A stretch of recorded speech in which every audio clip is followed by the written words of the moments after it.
Chapter 1164. We will do our best. Demon King Li Tian cupped his fists and said, but he was cursing in his heart. It's just Yu Qianshou. We can deal with him at any time.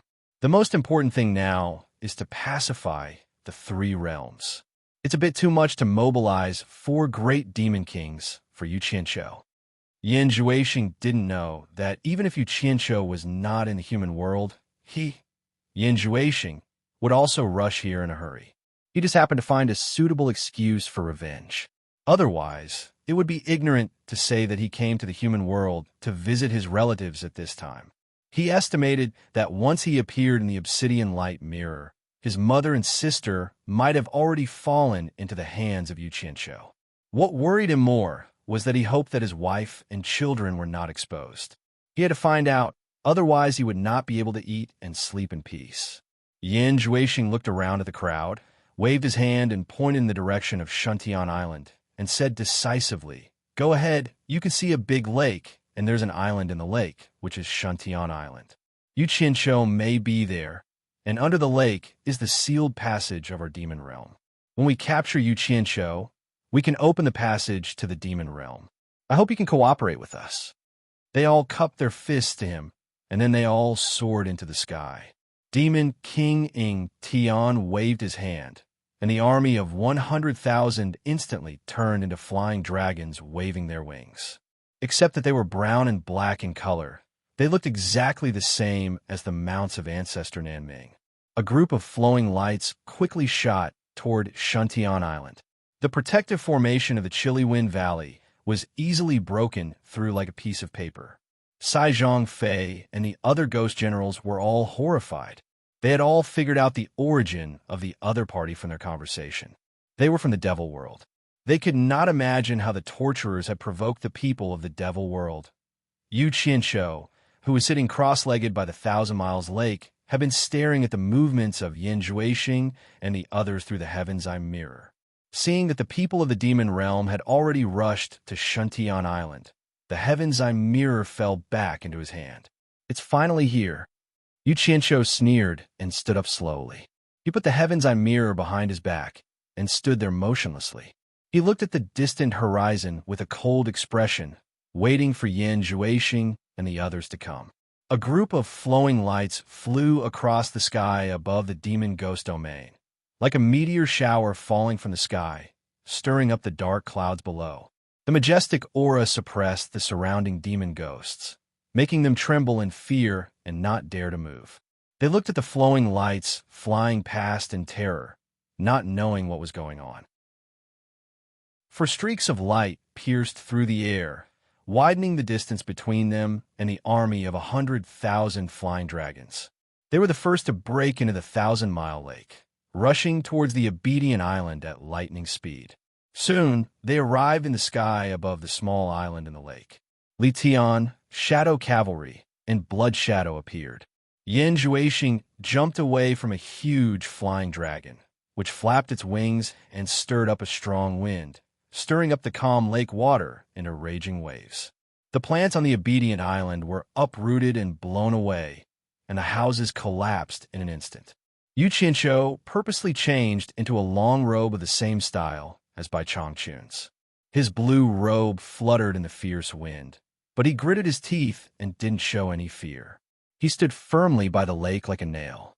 Even though the luxurious water grasses under his feet had already been blown away by the wind, he still calmly looked at the few people in the sky.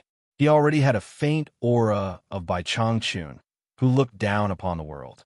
The huge dragon's body flashed with a black light, and it turned back into the great demon King Inglong. The 5 of them stared at Yu Qianshou, sizing him up. Blood Shadow Great Demon King suddenly sneered and said, "I thought it was some big shot, but it turns out it's just an early upper immortal trash pretending to be mysterious. You want to scare us with a mere camouflage that can conceal your cultivation?" What he meant was, is such a small character worth the 4 great demon kings coming together to deal with? Then he looked back at Yan Zhuixing and said, "Vice Palace Lord, is this person that Yu Qianshou?" Li Tian secretly glared at Blood Shadow, as if warning him not to embarrass Yan Zhuixing. The corner of Blood Shadow's mouth twitched, and he shut his mouth and did not say anything. Yin Juexing silently stared at the calm and fearless Yu Qianqiu for a while. Then a teasing smile appeared on the corner of his mouth, and he said, Yu Qianqiu, you probably never dreamed that we would meet again so soon, right? And in this obedient island of the 1,000-mile lake. This is my territory. I will know as soon as you come out of the 9th netherworld cave. Yu Qianqiu stood there with his hands behind his back and said with a faint smile, I have been waiting for you for a long time. I believe that a large group of winged lizards will be here soon. The few of them were stunned. Since he knew that a group of flying dragons was coming, it meant that he did know that they were coming. But why didn't he run away but wait for death here? Could it be that he had nothing to fear? Therefore, even Yin Juexing's eyes flickered. He had suffered losses in the hands of Yu Qianqiu several times. Whenever he saw Yu Qianqiu like this, his hair would stand on end. He was getting more and more confused about Yu Qianqiu. Who knew what this guy was going to do next? A large winged lizard, Great Demon King Yinglong suddenly roared like thunder. Then I will let you know the power of a large lizard first. He opened his claws and was about to attack, but Yu Qianqiu didn't panic and shouted, Yin Juexing's mother and sister are in my hands. If you dare to touch me, I guarantee that his mother and sister will be beheaded immediately. Can you bear this responsibility? Great Demon King Yinglong's 5 claws stiffened. He slowly turned his head to look at Yin Juexing, as if to verify whether it was true. If it was true, he really couldn't make a move. If he killed the Vice Palace Lord's mother and sister, even if Yin Juexing didn't say anything, Demon King 3 Knights would probably make him suffer in order to help Yin Juexing vent his anger. The other 3 great Demon Kings also looked at Yin Juexing in surprise. Yin Juexing's expression gradually twisted. He pointed at Yu Qianqiu with his eyes wide open and said sternly, Yu Qianqiu, you despicable person, what kind of ability do you have to threaten my family? Am I a despicable villain? Yu Qianqiu smiled and said, everyone in the world can say that about me, but only you, Yin Juexing, don't have the qualifications. I can do this because I learned it from you, Yin Juexing. We're just the same. Do you really think that you can use my mother and sister to threaten me? Yin Juexing clenched his fists and said, implying that he couldn't be threatened. Yu Qianqiu shrugged and said indifferently, since you have already captured them, it would be a waste not to threaten them. Just threaten them and see. It might be useful. Great Demon King Li Tian suddenly laughed and pointed at Yu Qianqiu. He shook his head and said with a smile, you are really threatening the wrong person. If you were some peerless expert, we might not be able to do anything to you. Then he smiled at Yin Juexing and said, Vice Palace Lord is too worried. Can't we capture him alive? At that time, Vice Palace Lord will use Demon Eye Ecstasy on him and control him. Won't he release your mother and sister obediently? Even if Demon Eye Ecstasy can't control him, we can capture him and let Qing Tian plant a green demon seed in him. After he becomes a wood puppet, it will be easy to save them. The other great demon kings nodded in agreement. They looked at Yu Qianqiu like they were looking at a dead man. Yin Juexing laughed sinisterly when he heard that. Yu Qianqiu snorted disdainfully and said, you want to capture me with just you? Previously, Demon King 3 Knights didn't do anything to me. I don't believe you guys are stronger than Demon King 3 Knights. The moment he said that, everyone's expression changed. They immediately thought of that thunderous scene. In the end, Demon King 3 Knights didn't manage to capture the person who did it. According to Demon King 3 Knights' description, they had suspected Yu Qianqiu. However, they felt that it was impossible. They didn't expect it to be this guy who did it. In that case, Demon King 3 Knights was guarding the celestial world and couldn't personally lead an army to attack the netherworld. Wasn't it a false alarm? Yin Juexing was stunned and said, the person who did it in the celestial world was really you. Unfortunately, my cultivation is too low. I didn't use lightning to kill all of you. Yu Qianqiu looked at them and said mockingly, but I believe the others won't be as lucky as you guys, right? I'm sure they'll be able to kill some of them. Seeing him admit it, everyone's expression changed again. That time, they didn't just kill some of them. There were hundreds of thousands of them. At this time, Demon King Inglong's army of 100,000 wyvern arrived. They quickly surrounded the entire obedient island and waited for orders. Then all the more we can't let him go. Li Tian looked at Yan Zhuixing sinisterly, waiting for him to give the order. Yan Zhuixing's eyes flashed fiercely. Yu Qianqiu narrowed his eyes and made the first move without hesitation. The heaven's eye mirror on his back shot out a white light that shone on the obedient island. Then it enveloped Yu Qianqiu completely. In an instant, the entire obedient island rumbled and shook violently. The few of them looked around vigilantly, only to see that the surface of the 1,000-mile lake suddenly became turbulent and began to slowly revolve around obedient island. Bang! Bang! Following that, a few bolts of lightning flashed across the sky, and in a split second, the wind began to blow violently. The endless dark clouds around the 1,000-mile lake also began to revolve faster and faster. In the blink of an eye, it became a shocking hurricane. The entire demon ghost domain suddenly changed color. Countless demon ghosts looked around in horror and found that they were already in the middle of the hurricane. Endless thunderbolts rumbled in the shocking hurricane. Many demon ghosts found that something was wrong and quickly tried to escape. As a result, they were easily swallowed by the hurricane. The thunderbolts in the hurricane were like heavenly chains, binding each demon ghost and dragging them directly into the hurricane. In an instant, the entire demon ghost region was filled with the miserable cries of ghosts. Even the center of the 1,000-mile lake could hear it clearly, causing people's hairs to stand on end. Yu Qianqiu, who was wrapped in the white light, clenched his fists so hard that his nails dug into his palms. He bit his lips so hard that they bled, and tears welled up in his eyes. A man would not easily shed tears unless he was deeply hurt. Once the demonic ghost execution formation was activated, if he wanted to kill the enemy, he would have to kill his own subordinates first. This was fate. Although all he killed were demonic ghosts, the endless screams that filled the sky and covered the earth were like knives cutting into the flesh of his heart. His heart was bleeding. Chapter 1165. Of course, he knew that the demonic ghosts in the demon ghost realm were prepared to open the demonic ghost's immortal slaughtering array one day. This was the destiny of the demon ghost realm. However, when the day really came, especially when he, the torture envoy, personally opened the array, he stood in the white light and burst into tears. Listening to the endless, miserable howls, his face was covered with tears, and his heart felt as if it was being cut by a knife. Yu Qianqiu suddenly waved his green robe sleeves and fiercely wiped away his tears. He raised one hand to the sky and shouted, "I, Yu Qianqiu, swear to the heavens that in the future I will exterminate the entire devil Dao and sacrifice countless lives in my demon ghost domain. If I violate this oath, I will be destroyed by the heavens. If I violate this oath by the heavens, and the earth will destroy." When he said the last sentence, he was already choking with sobs, but every word penetrated through the endless mournful wails and reverberated in the sky.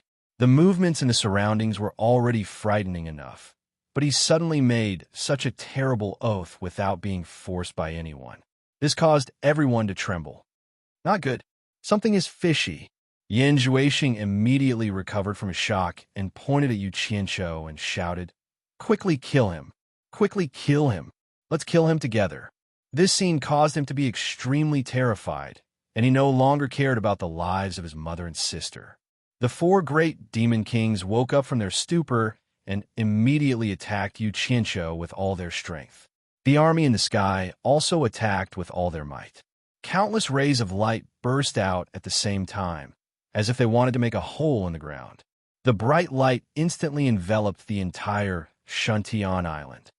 Boom! The heaven and earth shook, and a huge golden light suddenly soared into the sky, effortlessly blasting away all the attacking lights. The golden light soared into the sky, and a majestic and ancient aura surged out as if it wanted to devour the heaven and earth. Li Tian, Shadow Knight, Blood Shadow, Inglong, and Yin Juexing all vomited a mouthful of blood as they were sent flying by the recoil. The thousands of wyverns that were blocking the sky above Obedient Island were instantly turned to ash by the golden light.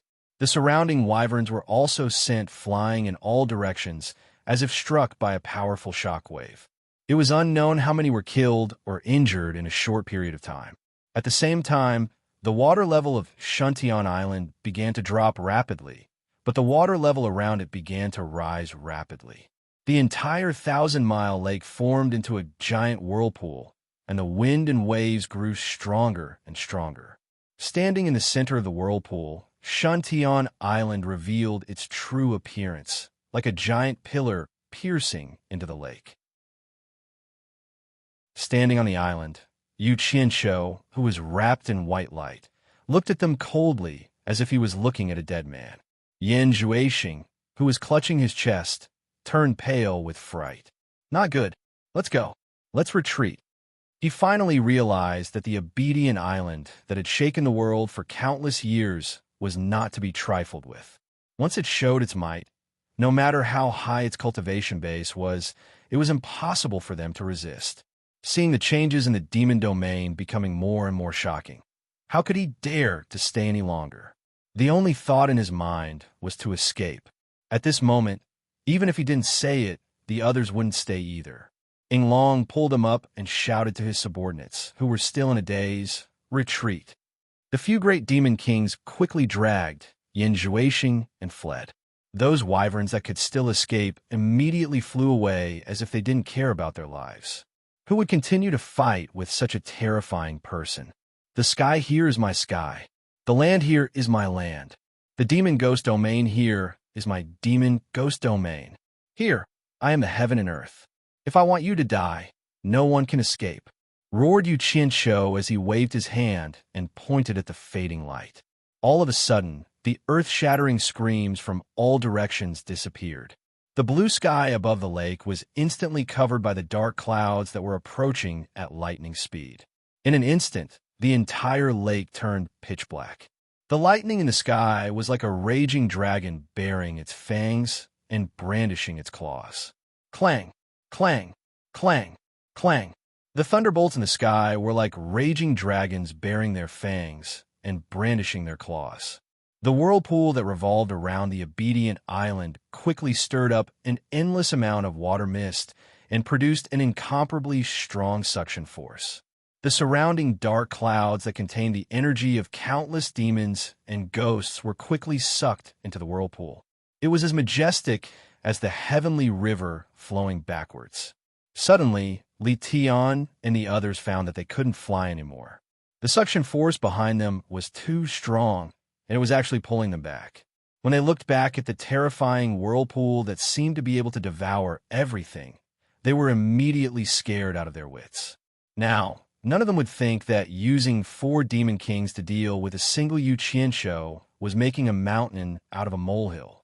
Needless to say, the flying dragon army that was trying to escape had completely lost the ability to resist. They screamed as they were pulled back by the powerful suction force. Those with higher cultivation bases were flapping their wings desperately, trying to escape from this terrifying place. However, the suction force was getting stronger and stronger, and the speed at which they were being pulled back was getting faster and faster. Screams and cries rang out all of a sudden. "What are you screaming for?" Demon King Ing Long shouted angrily. He turned around and said, "Everyone, let's work together and use all our strength. I don't believe we can't break out of this place." As soon as he said this, the Demon Kings quickly hugged each other and hugged Yin Juexing in the middle. Together, they exerted their strength and moved forward against the cold wind that was as sharp as steel blades. Sure enough, their speed had increased a lot. The remaining Flying Dragon army also joined together into a huge group. Now that they were united, they could continue flying. The Obedient Island, which was like a huge stone pillar stuck in the center of the lake, rumbled as the endless dark clouds that contained enormous energy poured into it through the whirlpool.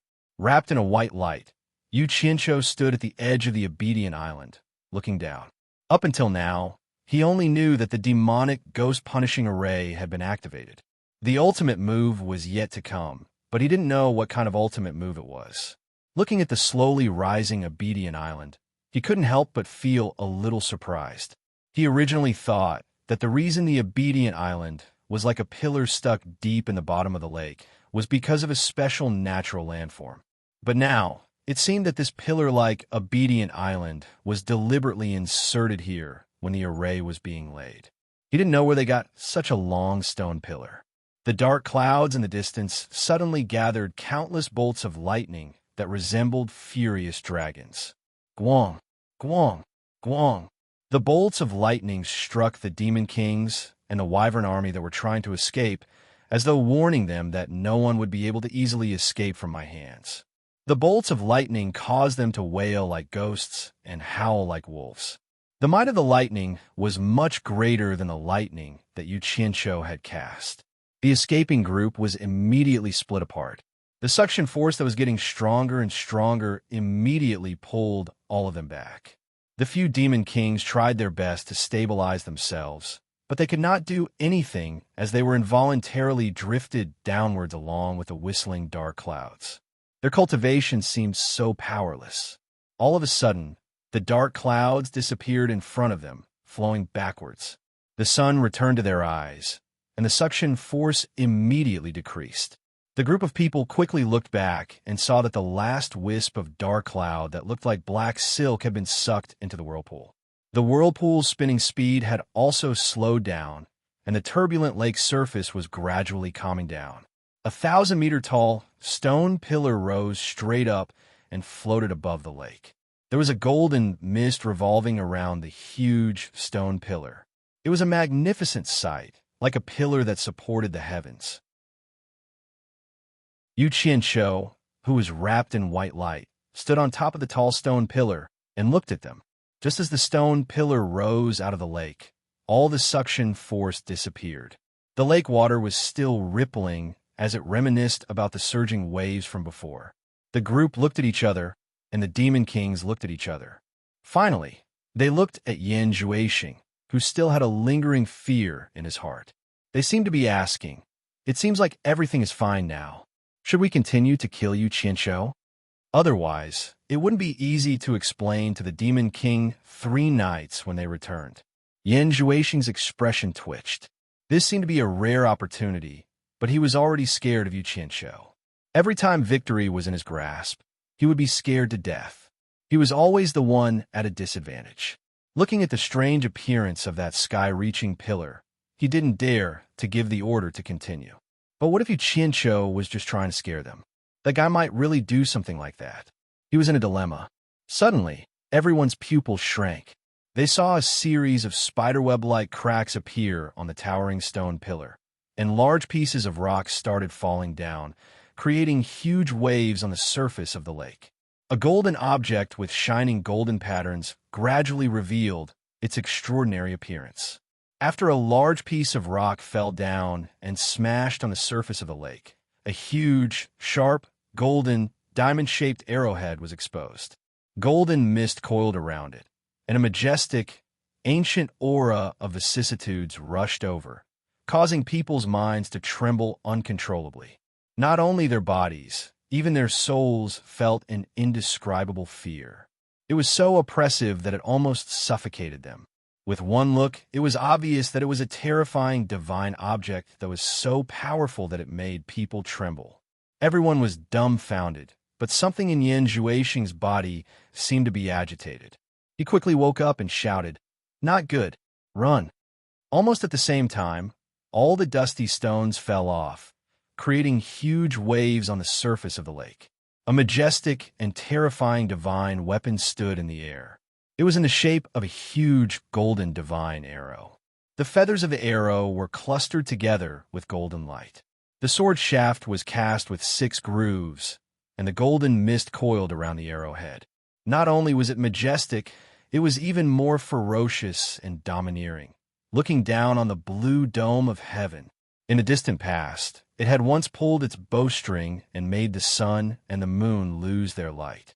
Its golden feathers flew and divided time and space. Its former owner was an ancient god named Yi. It once had a name that made all gods tremble, sky and earth splitting arrow. Yu Qianqiu, who was wrapped in a bleak white light, stared dumbfoundedly at the divine object beneath his feet. Although he had never seen the heaven-splitting arrow, he knew at first glance that it was the heaven-splitting arrow that had once captivated him. Other than this majestic object in front of him, what else was worthy of being called the heaven-splitting arrow? Chapter 1166. Never in his wildest dreams did he expect that the other 9,999 divine swords that he coveted were right next to him. He didn't expect that the great god Yi's heaven and earth splitting arrow was right under his, but so close to him, but he didn't even know it. Annoyance, surprise, all kinds of expressions of disbelief appeared on his face. He regretted that he discovered it too late. He felt that the myriad swords demon monarch's joke had gone too far. The obedient island was actually the heaven and earth splitting arrow. So the ultimate move of the demonic ghost slaughtering formation was to inject the energy of countless demonic ghosts into the heaven and earth splitting arrow, using the might of a supreme divine weapon to kill all enemies. Yu Qianqiu, who was wrapped in the white light, suddenly felt that his mind was connected with the heaven and earth splitting arrow. He could feel the endless power in the arrow, a power that could destroy everything. He could also faintly feel the terrifying aura of the golden feather that could split the space and time. Run? Kaka! Let's see where you can run to. All of you, leave your lives behind. Yu Qianqiu let out a sky-shaking laughter. He waved his finger and shouted with a majestic voice, "Myriad sword execution. Kill!" Boom! The golden feather exploded, and the heaven and earth splitting arrow immediately split into 9,999 divine swords, each shining with divine light, many times more dazzling than the divine sword in Yu Qianqiu's hand. Tens of thousands of swords tore through the air, and tens of thousands of golden specks of light shot out in all directions. The entire 1,000-mile lake was instantly vaporized by the powerful energy. The endless white mist was dispersed by the powerful shockwave, and the entire 1,000-mile lake disappeared in an instant. The power of this attack was simply indescribable. The sky was shaking, and the earth was shaking.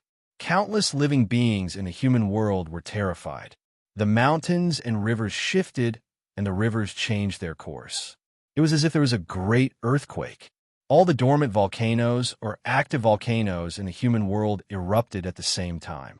If one looked down from the endless starry sky, one would see spots of red magma on the ground.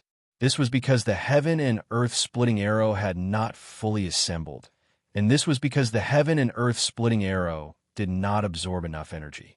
Otherwise, the entire human world could be destroyed in an instant, or it could bring the entire human world to another space and time.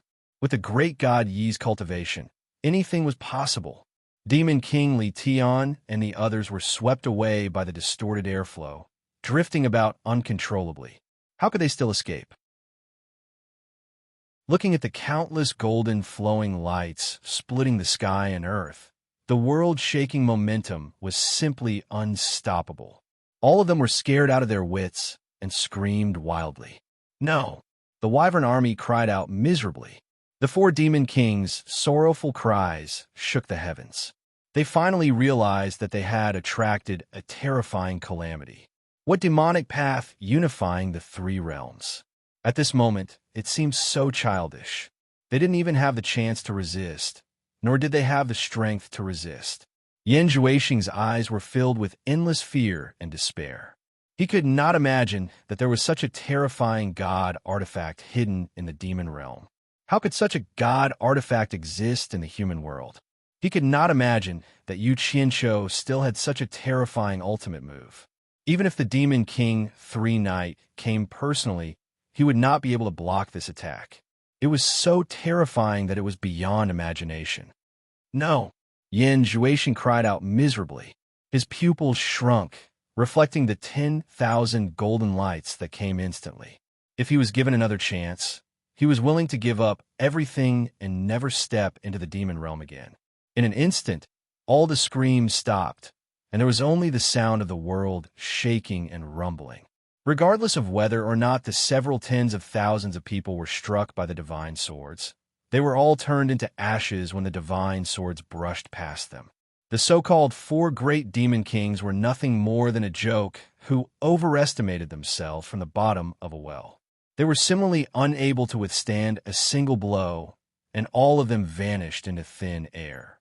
Yu Qianqiu, who was wrapped in the white light, was completely fine. However, he was startled by the power of nearly 10,000 divine swords. With one move, the entire 1,000-mile lake disappeared, evaporating in an instant. What kind of demonic expert was this? He was not even worth a fart. The power was simply unimaginable.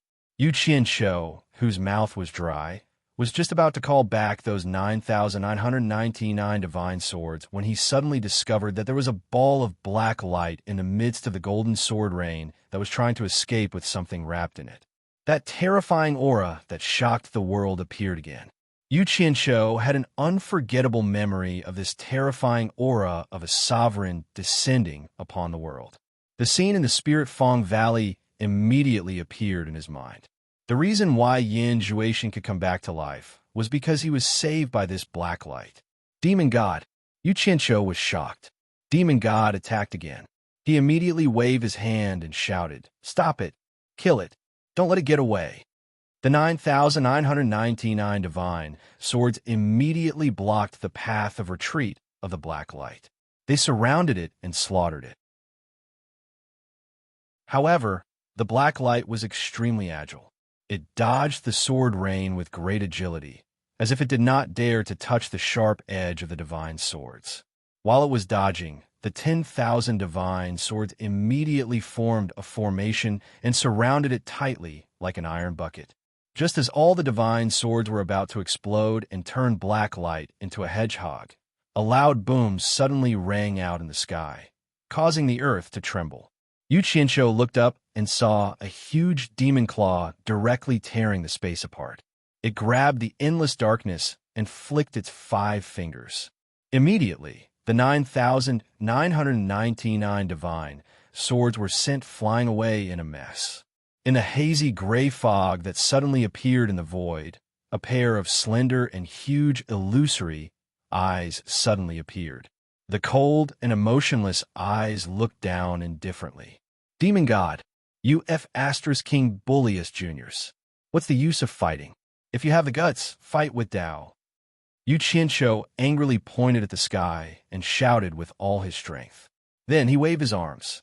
Nearly 10,000 divine swords that had fallen apart gathered from all directions to form the heaven and earth splitting arrow that shone with divine light. The demon claw that tore the space apart set off endless wind and clouds. Just when it was about to grab the black light and take it away, Yu Qianqiu shouted angrily. The heaven and earth splitting arrow stabbed into the back of the hand of the huge demon claw. The demon claw trembled. Obviously, it was hurt. With a shake, it shook away the heaven and earth splitting arrow and temporarily gave up on saving the black light. The huge devil claw quickly changed direction, blotting out the sky as it clawed towards Yu Qianqiu. F** CK, your ancestors. Yu Qianqiu cursed. Just when he was about to run away, there was another loud bang in the sky. A huge golden dragon claw, covered with golden scales, tore the space apart and grabbed the wrist of the huge demon claw. The two hands were in a stalemate in the air. Yu Qianqiu was also very bold. He was slightly stunned and thought, could it be that I also have a powerful backer who came to save me? So he gathered his courage and waited. In fact, he was worried that the heaven and earth splitting arrow that he had just obtained would be taken away by the demon god. He quickly called the heaven and earth splitting arrow back. The divine arrow that was connected with his mind quickly shrank under the control of his mind. Knight, have you forgotten our agreement? How dare you personally intervene in the affairs of the human world? Isn't it unfair? An ancient voice rumbled in the air. Coiling dragon, it's you who broke the agreement. How dare you move the heaven and earth splitting arrow from another time and space to boost the power? How can it be fair? Do you think I'm afraid of you? Another cold and ruthless voice rumbled in the air. Night. You secretly sent your demon blade to the human world to wait for a chance. Do you think we don't know? You sent the demon blade first, then we sent the heaven and earth splitting arrow later. What's unfair about that? The ancient voice sounded again, but there was a hint of questioning in it. Coiling dragon, the power of the heaven and earth splitting arrow is far stronger than my demon blade. Is this fair? Also, how do you explain that you send the star bead down? The cold and ruthless voice questioned back. The star bead belongs to the virtuous. It has been like this since ancient times. Whoever gets it is the one with the ability. There is no bias. Moreover, the heaven and earth splitting arrow was given to your descendants. Don't tell me you don't know. Otherwise, with your personality, I'm afraid you wouldn't have waited until today to tell me about the heaven and earth splitting arrow. It's your descendants who didn't have the fortune to enjoy it and left it here. As a result, it fell into the hands of others. How can you blame us? The ancient voice said calmly and reasonably. This is obviously a trap designed by you. You've gone too far. The cold and ruthless voice said sternly. If you want to twist words and force logic, then there's nothing we can do. You and I will go find Tao together and argue with him. Let's see how he decides. As the ancient voice fell, the huge golden dragon claw loosened its demon claw and retracted back into the torn space. The pitch-black space crack instantly closed up. The cold eyes in the sky saw that the black light had already escaped. It didn't say anything else. It seemed that the bickering was to buy time for the black light to escape. The demon claw also retracted back into the torn space crack. The cold eyes clearly turned and stared at Yu Qianqiu, who raised his head to look at the sky with his mouth agape. Then, the cold eyes disappeared and the sky returned to normal. After a long while, Yu Qianqiu's lifeless eyes slowly moved and he gradually came to his senses. He casually wiped the cold sweat off his forehead and mumbled with a dry mouth, "Damn it! I'm not dreaming, am I? Could it be that the demon god and the coiling dragon god were talking just now?" Although he knew that what happened just now was definitely real, he still didn't dare to believe it. What was terror? This was true terror. They were amazing people who could casually tear open space and appear. All the experts he had seen before were simply trash in front of them. The difference in ability between the two was like the difference between heaven and earth. What demon monarch 3 knights? He could easily block the passage to a realm. Compared to these terrifying fellows from the immortal realm, they were simply not worth mentioning. Not good. Yu Qianqiu suddenly raised his head and looked around. The shadow of the black light was already nowhere to be seen. He immediately stomped his feet and cursed. "Yanjuashing, I'll give it to you. You actually summoned the demon god from the immortal realm to save you. There's no way to fight this battle anymore."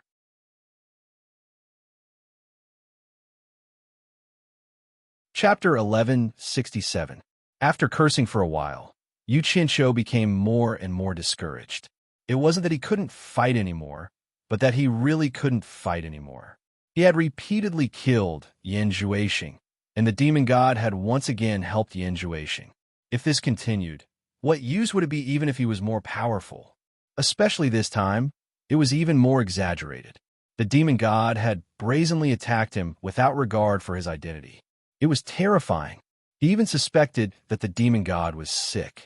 He had left his descendants trapped in the demon realm for so many years, and yet he had to go against a nobody like him time and time again for Yanjuashing. It was simply too ridiculous. He finally understood that in front of an expert like the God Fiend, it would be useless no matter where he hid. Be in the 3 realms, the Divine Ruin Realm, or Utopia, the God Fiend could just tear through space and kill him. Where could he escape to? If not for God Coiling Dragon stopping him, he would have died even if he had flashed to Utopia. However, he felt a little relieved when he thought about it. After all, God Coiling Dragon had stopped him at the critical moment. Otherwise, he would have really been finished. In fact, he did not know that he had insulted the demon god and even ked his ancestors, but the demon god did not do anything to him. However, He did not know the immensity of heaven and earth, and actually used the heaven-splitting arrow to attack the demon god. It should be known that the heaven-splitting arrow was not an ordinary divine weapon, that it also hurt the demon god. Even the divine realm, not many people dared to do that to him, let alone in the mortal world. It would be strange if he did not attack in anger. Putting himself in the demon god's shoes, he would have done the same. In fact, he should feel honored. In the three realms and the divine realm, who could still survive after cursing and hitting the demon god? He was the only one. Yu Qianqiu was a little too pessimistic. Although the demon god was ruthless, he had his pride. After all, he was known as the #1 expert in the divine realm. The protective demonic light that he had injected into Yin Zhuixing could only protect him 3 times. After those 3 times, he would no longer be able to help Yin Zhuixing. If a person who had been given 3 chances to be reborn could not be supported, then to a proud person like the God Fiend, he was simply a piece of trash. It was impossible for him to repeatedly intervene in the lower realm from the immortal realm for such a piece of trash. No matter what, he would not be able to explain himself. No matter how powerful and terrifying the demon god was, life was still how it should be. Yu Qianqiu soon found something exciting again. After all, he had obtained the remaining 9,999 divine swords. Now that the 10,000 swords were gathered, it would be strange if he was not happy. Yu Qianqiu put away the heaven's mirror and happily played with the heaven's splitting earth arrow that had shrunk to a meter long. Suddenly, he let out a cry of surprise. He saw that the dazzling divine light on the heaven's splitting earth arrow was gradually dimming, and soon after, it became incomparably heavy. As the divine arrow turned into an ancient light gold color, the entire sword became inconceivably heavy. He clenched his teeth and held on for a while, but he could no longer hold on to it. What's going on? Yu Qianqiu suddenly panicked. Just now, he felt that he was connected with the heaven-splitting, ear-splitting arrow. But now, the connection was completely severed. He quickly dodged. The entire 1,000-mile lake had completely dried up. The original bottom of the lake had cracked into pieces. Although the divine arrow had shrunk, it was too heavy. It had sunk deep into the soil. However, Yu Qianqiu had the help of the earth formula. He quickly found it more than 10 meters underground. He hugged it a few times, but he still could not move it. So, he quickly opened up a space underground. He circled around the divine arrow that was lying quietly on the ground. Was it because he put away the heavenly mirror?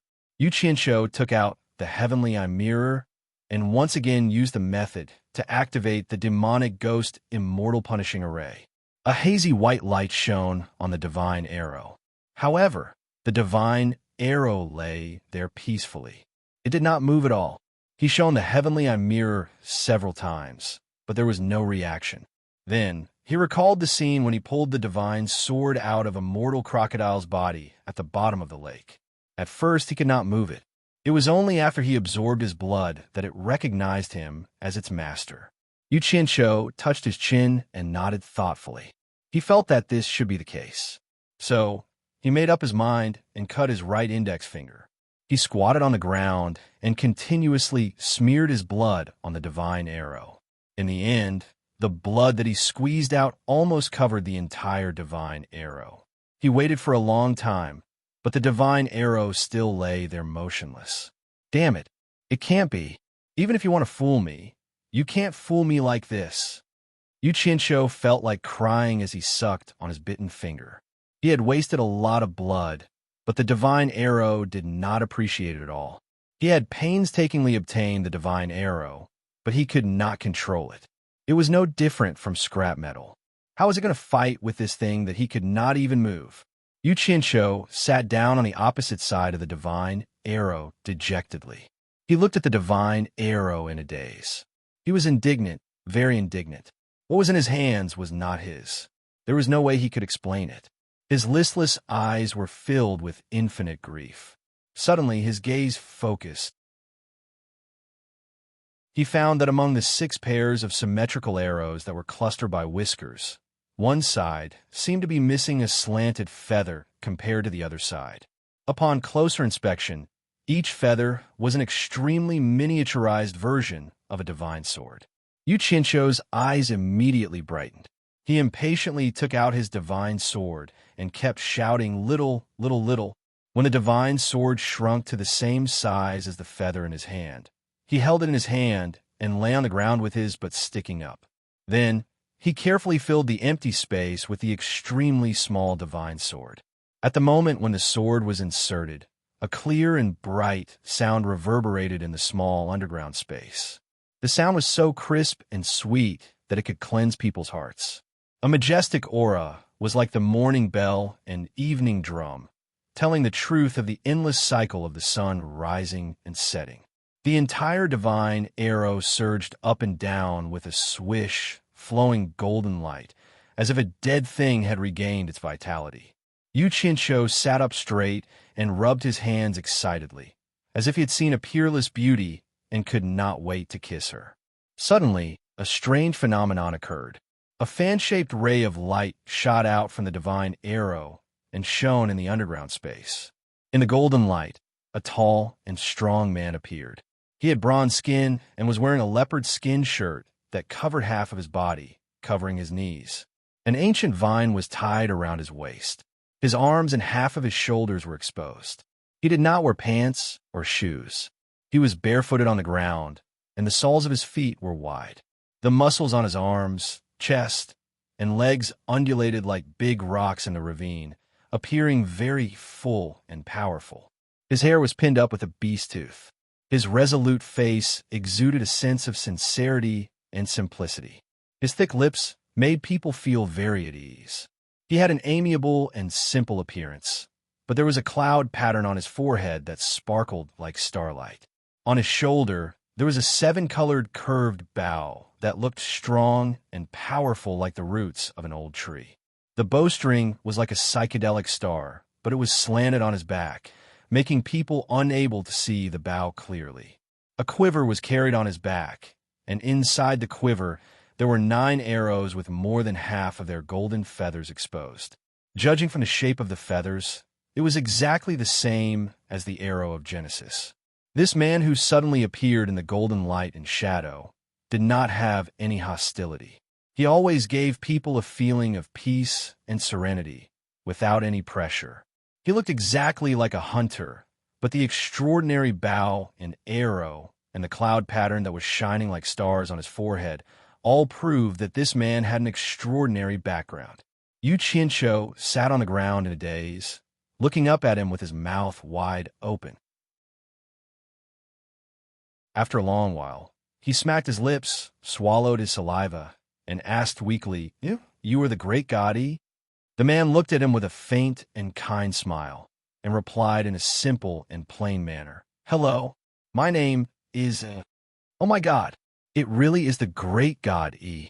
Yuchincho crawled up to his feet, patted the dirt off his butt, and wiped his hands on his clothes. It had been a long time since he had heard the word hello, so he subconsciously wanted to flatter and shake hands with a senior leader. Only when he stretched out his hand did he realize that this was not the place to do it. He nodded and bowed that, "Old man, didn't you die already?" He did not feel any hostility from the man, and he had never met such a senior person who did not put on airs. So he decided not to hide anything and spoke his mind directly. The eternal universe is endless. Life is death, and death is life. The great god, he looked at him and smiled warmly. "It seems that you know me. It is right to say that I am dead. After all, I no longer exist in the universe in the form of a physical body. But it is also wrong to say that I am completely dead. My 3 souls and 7 spirits are attached to the supreme God Bao, and the other 2 souls and 7 spirits are attached to the 9 heaven and earth splitting arrows. When the supreme God Bao and the 9 heaven and earth splitting arrows reunite, it will be the time of my rebirth." Amazing, amazing. Yuchincho was full of praise. He clasped his hands in front of his chest like a fan who saw his idol. It was so comfortable to chat with this super expert who answered everything asked and spoke without beating around the bush. Suddenly, he pointed at himself and said, Then why did you suddenly come out to see me? Do you have any advice for me? His eyes were already gradually shining, and he suspected that the man was going to teach him some peerless martial arts. I didn't come to see you, and I don't have any advice for you. The great god, he answered. Yu Chincho's expression froze. He thought that the great god, he did not know how to be more tactful with his words. He then smiled and said, Then what is it? When the thousands of swords reunited to form the heaven and earth splitting arrow, I suddenly felt the breath of an unfamiliar expert from the arrow. A very powerful expert. It was this strong breath that woke me up from my deep sleep. The great god, he looked at Yu Qianqiu and shook his head. I didn't expect you to have the star orb that was made from Tao. But it is not you. You are too weak. You are not the strange expert that had the ability to wake me up. I have the star orb. Yu Qianqiu was stunned. As the saying goes, the onlooker sees the game more clearly than the onlooker. He was sitting on a mountain of treasures, but he did not know it. Now that this layer of window paper was suddenly revealed, he shivered and immediately understood that the golden orb in his body was the star orb. No wonder it was so magical. It was said that the owner of the star orb could become a god. Could it be that I will become a god in the end?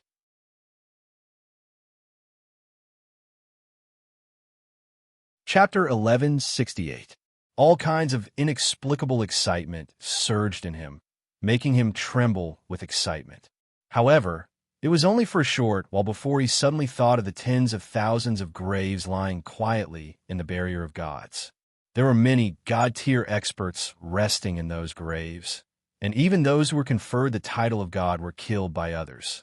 It seemed that gods were not that valuable after all. Looking at this awesome person in front of him, who could split a space-time with one arrow, and the demon god and the coiling dragon god who came to the human world with one arm, they could also tear the void at any time.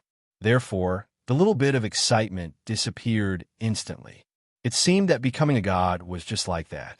Even among the gods, there were big shots. Life was the same no matter where one went.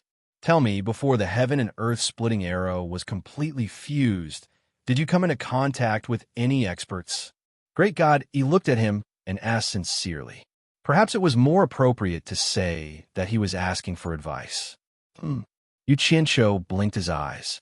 Those who were killed before the fusion of the heaven and earth splitting arrow were definitely not the so-called experts that great god he mentioned. Other than them, it would be the coiling dragon god and the demon god. However, the coiling dragon god did not come into contact with the heaven and earth splitting arrow. Only the demon god and the demon god had fought with the heaven and earth splitting arrow. Since great god, he was sincere, Yu Qianqiu did not dare to make a rash judgment. So, he said tentatively, just now, the coiling dragon god appeared. Coiling dragon? Great god, he was startled. Then he shook his head slightly and said, Not coiling dragon. I am very familiar with coiling dragon's aura, and this person is stronger than coiling dragon. He has a strong destructive power, not any of the original great gods. It should be someone else. As soon as this was said, Yu Qianqiu immediately said with certainty, There is another person who appeared. I heard that it is the #1 expert in the divine world, the demon god Yi. Just now, he did fight against the heaven and earth splitting arrow, but it was the coiling dragon god who stopped it. Maybe the heaven and earth splitting arrow was contaminated with his aura. Divine world? Demon god Yi? The #1 expert in the divine world? Is it an expert from another space-time? Great God, he thought for a while and shook his head slowly. It seems that I have been away for too long. I don't understand what you're talking about.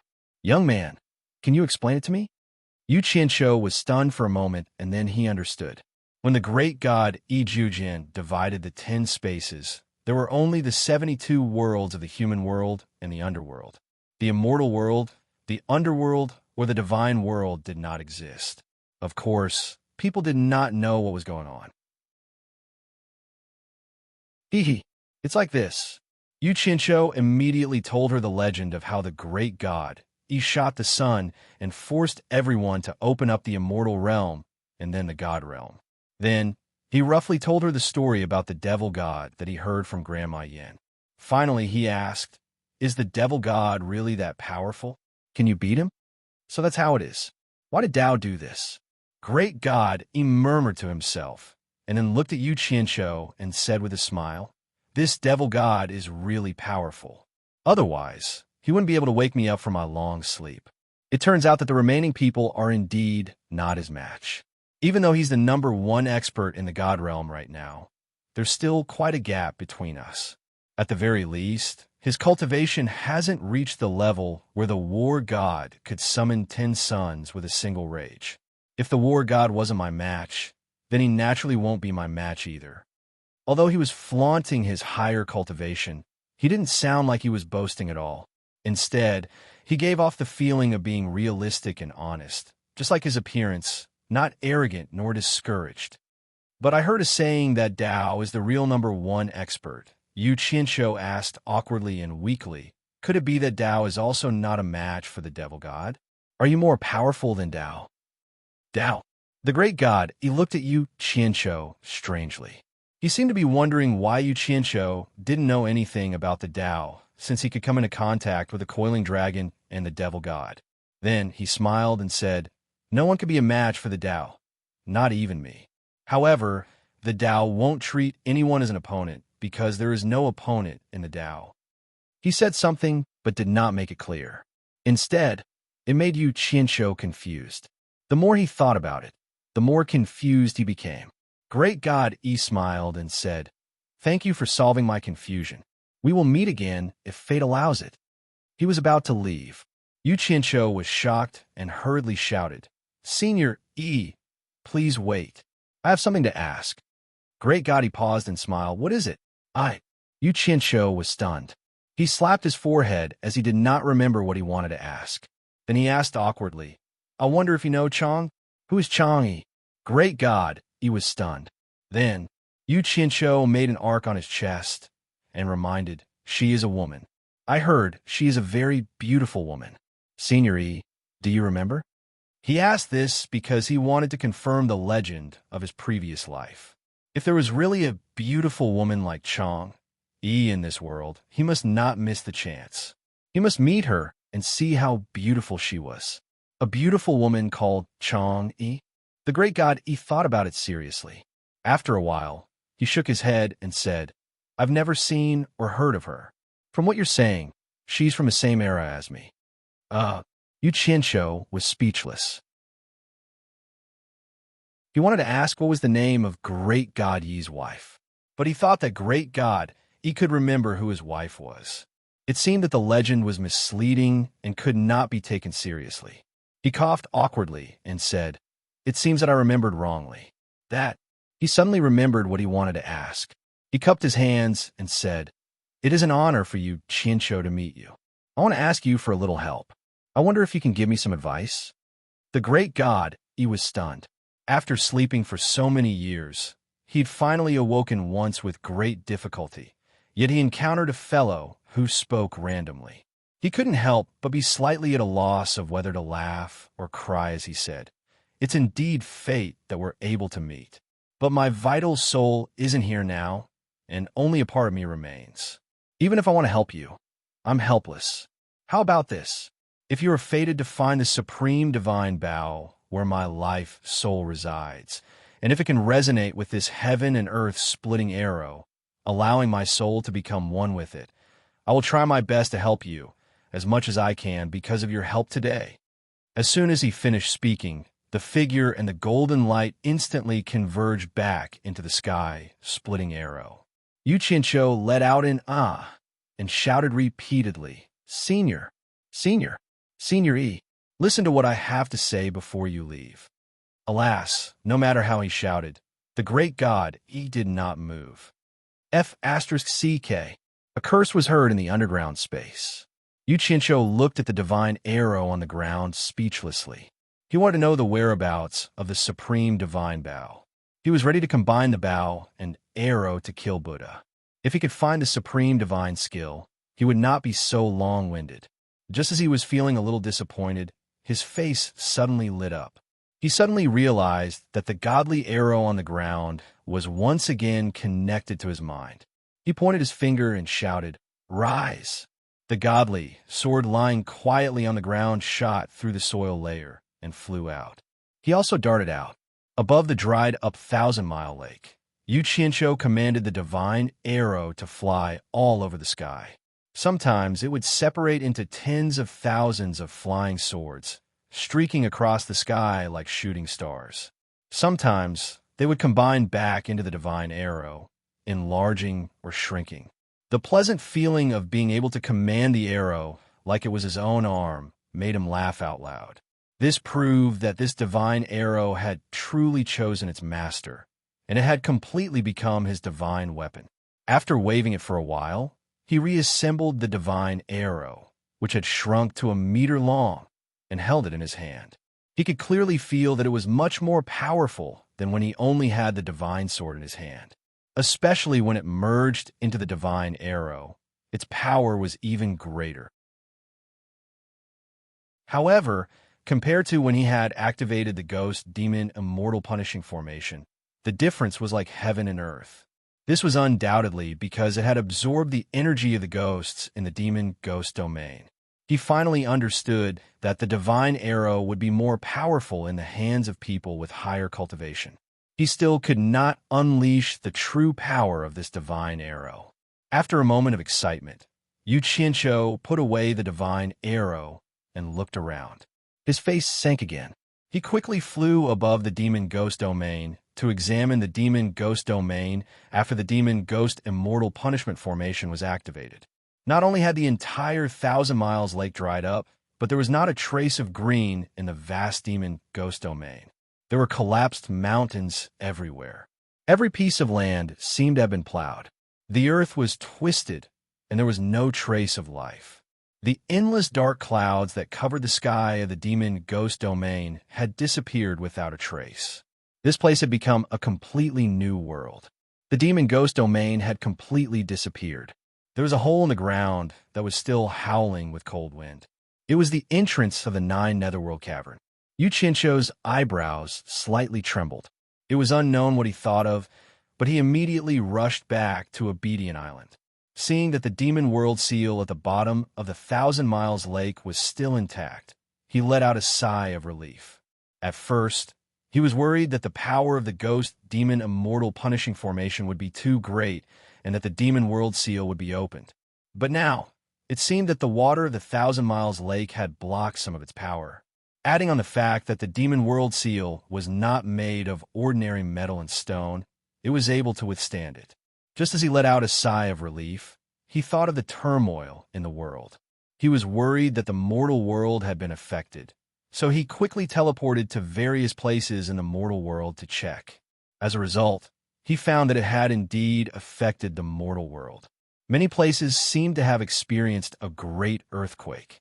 Many houses had collapsed, and deaths were inevitable. However, the disaster was still within the range that the mortal world could bear. Yu Qianqiu went to the place where his parents lived and found that they had not been affected. He couldn't help but let out a sigh.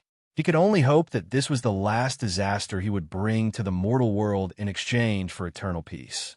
He was still standing in the canopy of the big tree behind his parents' house, watching as his parents helped a family whose house had collapsed in the village. He looked into the distance, where a volcano had suddenly erupted, and there was still billowing black smoke that had yet to subside. Seeing the volcano, he suddenly thought of the dragon under the drum of dusk in the demon ghost domain.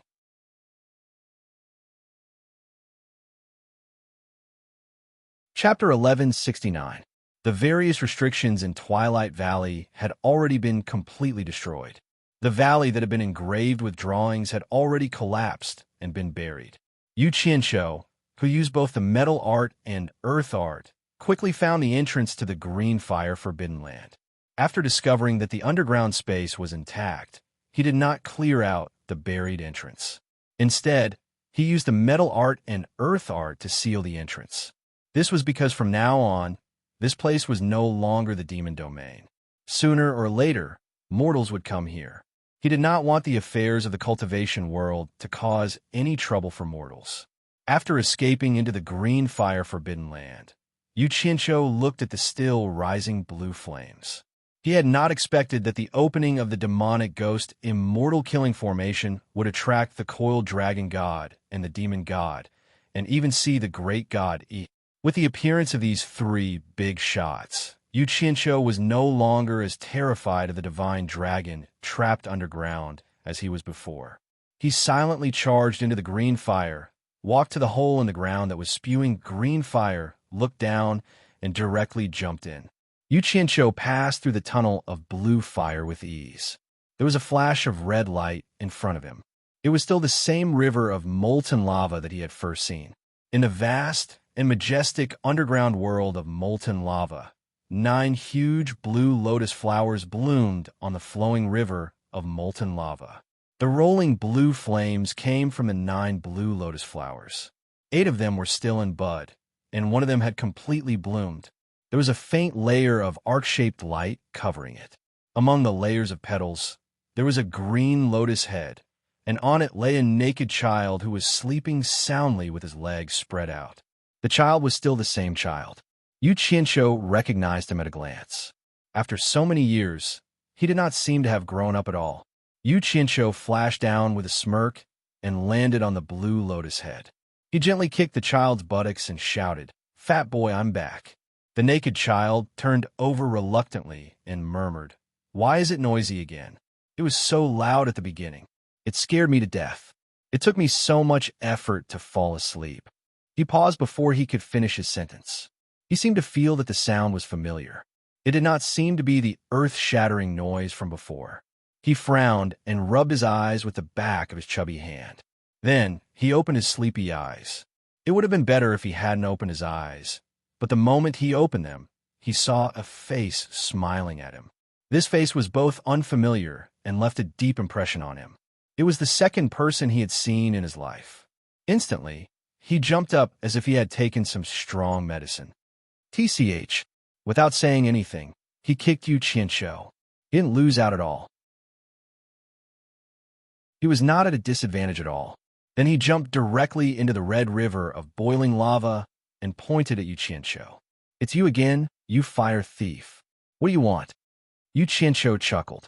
He found that although the fat boy's appearance had not changed, he was obviously more experienced in speaking. He folded his arms and smiled. "Go and call your grandfather out. Tell him I want to see him." "Humph."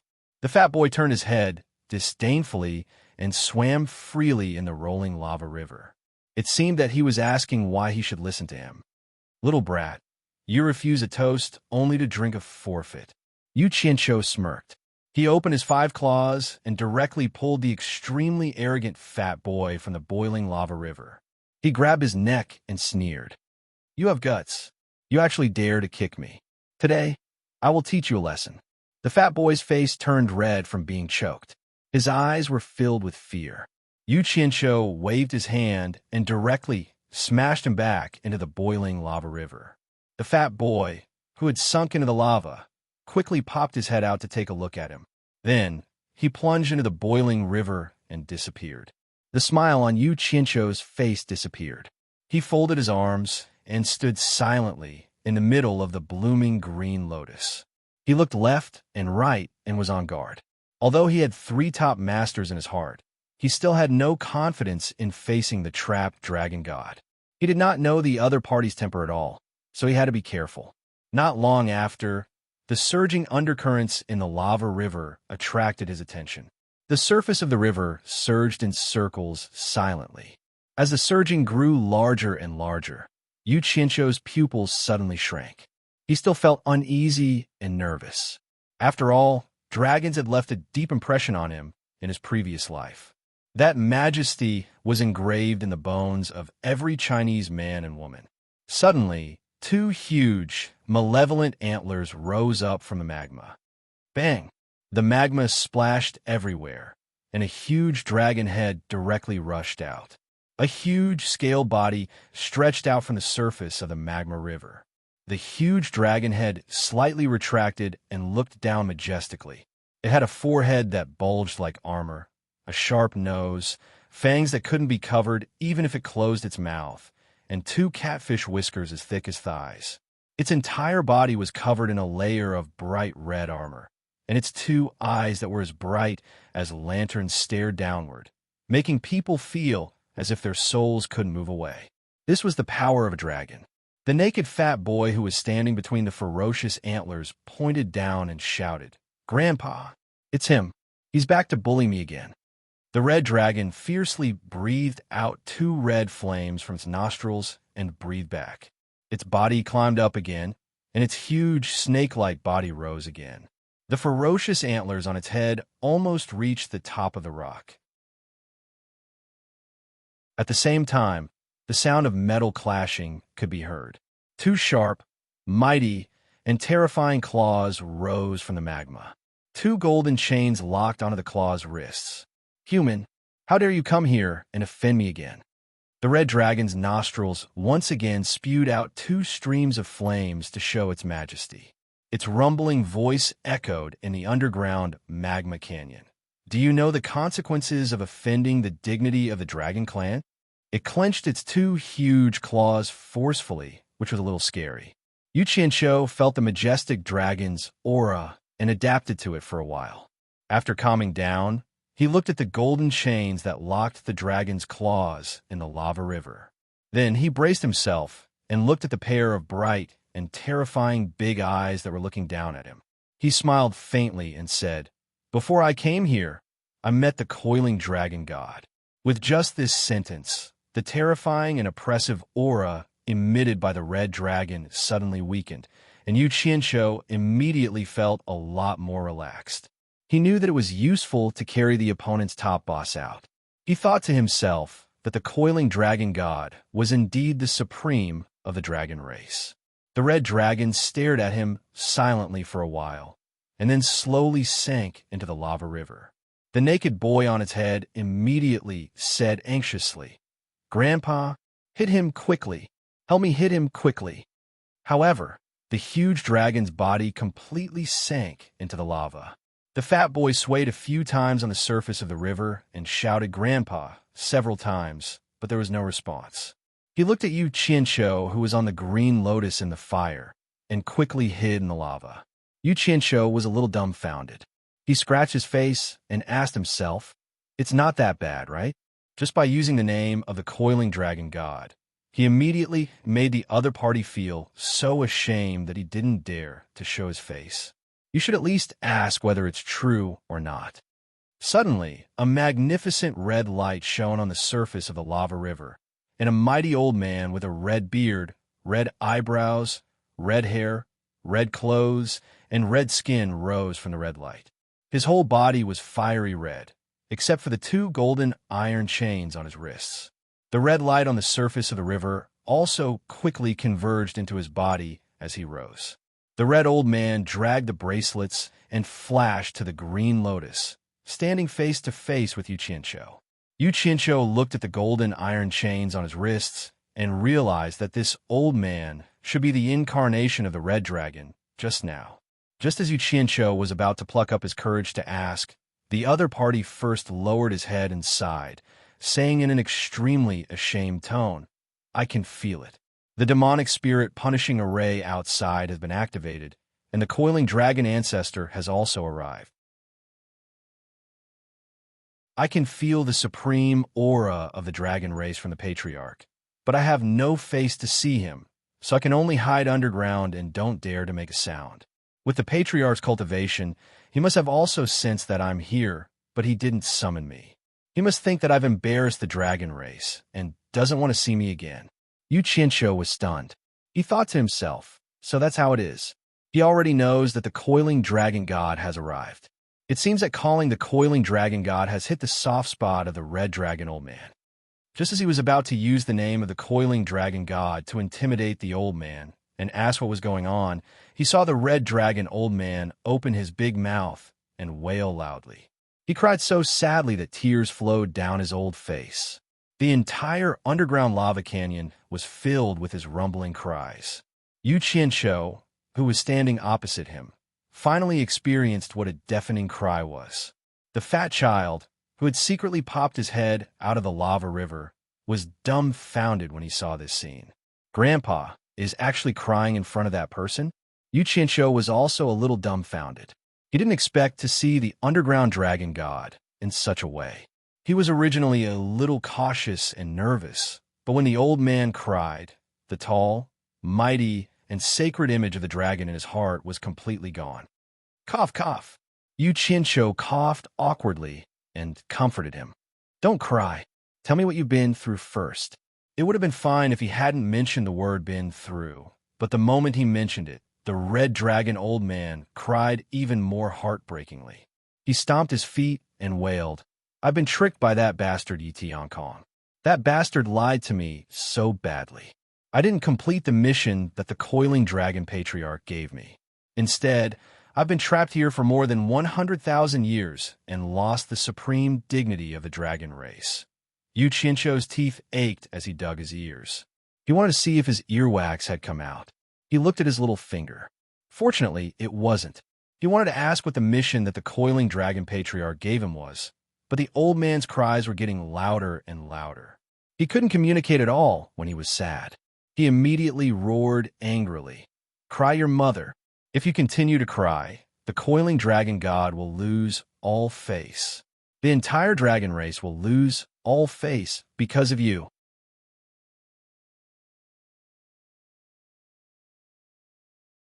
Chapter 1170. This shout was no less than a head-on blow. The old man immediately stopped crying and stopped crying. He wiped away his tears and asked Yu Qianqiu, Who are you? Why are you here? I'm Yu Qianqiu. Yu Qianqiu's expression twitched and he asked, What about you? Hong Tailong. After the old red dragon introduced himself, he asked weakly, Did coiling dragon ancestor ask you to come? Hong Tailong? Yu Qianqiu was startled. He sized up the other party and realized that he really lived up to his name. He avoided the question and asked, Who? Is Yi Tiankong? How did you get tricked by him? Hong Tailong looked at the golden chain in his hand. A mixture of anger and melancholy flashed across his face. There was even a hint of nostalgia. He sighed and said, Yi Tiankong is the fourth son of the demon world's third demon monarch. I was tricked by him. Otherwise, I wouldn't have been trapped here for so many years. Demon world's third demon monarch. Yu Qianqiu thought for a while and suddenly exclaimed, Demon monarch 3 nights? That Yi Tiankong you speak of is demon monarch 3 nights' son? That's right. He is demon monarch 3 nights' youngest son. Hong Tailong nodded sadly. The fat kid swimming in the lava weakly came over and climbed up the green lotus to stand behind him. He peeked his head out and looked at Yu Qianqiu. Wait. Yu Qianqiu raised his hand and asked with a face full of suspicion, Weren't you trapped by Demon Monarch Myriad Swords? Why did you become Demon Monarch 3 nights' son, Yi Tiankong? Demon Monarch Myriad Swords. Demon Monarch 3 nights. He was shocked and said, You mean? His face was full of disbelief. You guessed correctly. Hong Tailong sighed and shook his head. Yi Tiankong is the Myriad Swords Demon Monarch. When I first met him, he said his name was Tiankong. He purposely hid the truth that his surname was Yi and deceived my trust. After obtaining the heaven and earth splitting arrow, he gave himself the name of Myriad Swords Demon Monarch. Yu Qianqiu's eyes flickered as he tried to figure out what was going on. However, there was one thing he couldn't figure out. He said in a low voice, If I remember correctly, when the Myriad Swords Demon Monarch appeared, the demonic world was already sealed. The Demon Monarch of 3 nights was sealed in the demonic world. How could his son be in the human world? Could it be that before the demonic world was sealed, the night sky had always been in the human world? I was the one who brought him from the devil realm to the human world. Hong Tailong had an indescribable expression on his face. He said in a vexed and regretful tone, Back then, I received Patriarch Coiling Dragon's decree and brought along the heaven and earth splitting arrow and a Jade archive to go to the lower realm to look for the person who could administer punishment on behalf of the heavens in order to pacify the disputes in the lower realm and rebuild a new order. Who knew that when I was about to leave Mount Dragon God, I would suddenly meet a good friend of mine from the dragon race. He heard some interesting stories about the demonic world and told me about it. In the end, it made my heart itch unbearably. After I reached the lower realm, I abused my power for personal gain, relying on the heaven and earth splitting arrow's ability to traverse the passage between the two realms. I ran to the demonic world. The person who could administer punishment on behalf of the heavens? Yu Qianqiu's brows twitched. He sneered, "So you met Yi Tiankong?" Hong Tailong nodded, a little ashamed, and said, "In the end, I traveled around the demonic world and discovered that it wasn't as fun as my friend had described. It was filled with blood and slaughter. Just as I was about to leave, I met Yi Tiankong, who was hesitating in front of the passage to the demonic world. I asked him what he was planning to do. As it turned out, he was also pondering how to leave the demonic world and travel to the outside world to broaden his horizons. It was fine when the two of us didn't talk, but once we did, that brat was too cunning. It didn't take him long to find out about my background. He beat around the bush and said that he was the person I was looking for, tricking me into bringing him out of the demonic world." When Yu Qianqiu heard this, he couldn't help but sneer. "Are you that gullible? You didn't even find out about his background, and you dared to give him the heaven and earth splitting arrow? And you even gave it to the descendant of the demonic god. You're really something." "How would I know that he was the descendant of the demonic god?"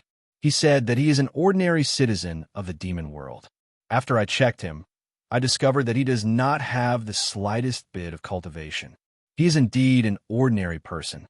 Who would have thought that the bloodline of such a talented person like the demon god is actually a cripple who cannot cultivate?" Hong Tailong argued. "Yi Tiankong is a useless person who can't cultivate?" Yu Qianqiu was stunned, and he asked suspiciously, "You're not trying to get out of this on purpose, are you? If Yi Tiankong was a cripple, how could he control the heaven and earth splitting arrow? How could he become the person who punishes on behalf of the heavens? If you're not trying to exonerate yourself, then you're really stupid. How could you believe such a lie?" Hong Tailong raised his hands that were chained. He wanted to cry, but no tears came out. "I naturally wouldn't believe it so easily." But what's strange is that the heaven and earth splitting arrow actually recognized him as its master. How can I not believe it? The decree I received was to find the owner of the heaven splitting arrow society. How could I have known that the heaven and earth splitting arrow would recognize a cripple who could not cultivate as its master? I don't even have a place to complain to. That's right. Yu Qianqiu couldn't help but let out a soft cry of surprise. It was understandable that other people didn't know about the difficulties the divine arrow made, but he had experienced it himself. If the divine sword didn't recognize him as its master, Yi Tiankong wouldn't have been able to rely on the heaven and earth splitting arrow to become the demon lord of 10,000 swords that shook the three realms. But after thinking about it, he felt that something was wrong. He frowned and said, "Didn't you say that Yi Tiankong couldn't cultivate? Then how did he get such a high cultivation to strike fear into the hearts of the immortal realm and netherworld?" When he said this, Hong Tailong's face was filled with shame again. He stammered for a long time before he said, "When I came down from the mortal realm, I actually forgot to ask how I was supposed to go back. And Yi Tiankong's nonsense actually made me believe it. I mistakenly thought that my mission was to assist him in punishing on behalf of the heavens. Thus, I used the dragon race's divine dragon empowerment technique and transferred half of my cultivation to him, allowing him to reach the early stage of small god. At the same time, my cultivation dropped from the middle stage of small god to the late stage of small god. Otherwise, Jintai and Bai Qi wouldn't be my match. Divine dragon empowerment technique. You gave him half of your cultivation?" Yu Qianqiu was speechless. Just how good was this Yi Tiankong at deceiving people, to be able to deceive him into giving him half of his cultivation? For some reason, Yu Qianqiu suddenly felt a sense of sympathy for Yi Tian. After listening to Hong Tailong's story, why did he feel that this guy's style was somewhat similar to his own? How could there be a person who thought of himself as a swindler? After Yu Qianqiu came back to his senses, he coughed twice to cover up his awkwardness and said, "What realm were Jintai and Bai Qi's cultivation? Why couldn't the two of you defeat them with your early stage small god cultivation?" At that time, they had both stepped into the middle stage of small god. Their cultivation was a level higher than mine when we separated. Hong Tai-long said with certainty, as if he wanted Yu Qianqiu to believe that this was the reason why he couldn't defeat the other party. He was still rather concerned about his reputation. Yu Qianqiu nodded thoughtfully. The people of the three realms all said that Jin Tai, Bai Qi, the Myriad Swords Demon Lord, and the Divine Dragon's cultivation were all at the late stage of the Celestial Emperor realm. Actually, that wasn't the case at all. It looked like the rumors really couldn't be trusted. So the great formation of heaven and earth in the holy eastern lands and the demonic spirit immortal punishing formation here were all created by Yi Tiankong. Yu Qianqiu asked again. He had to find out how much of the story in those legends was exaggerated. He didn't want to become the demonic ghost regent's torturer, but in reality, he was just a tool for someone else. Yes, those were all things that came along with the heaven and earth splitting arrow in the Transmission Jade archive. Yi Tiankong had learned all of them from the Transmission Jade archive.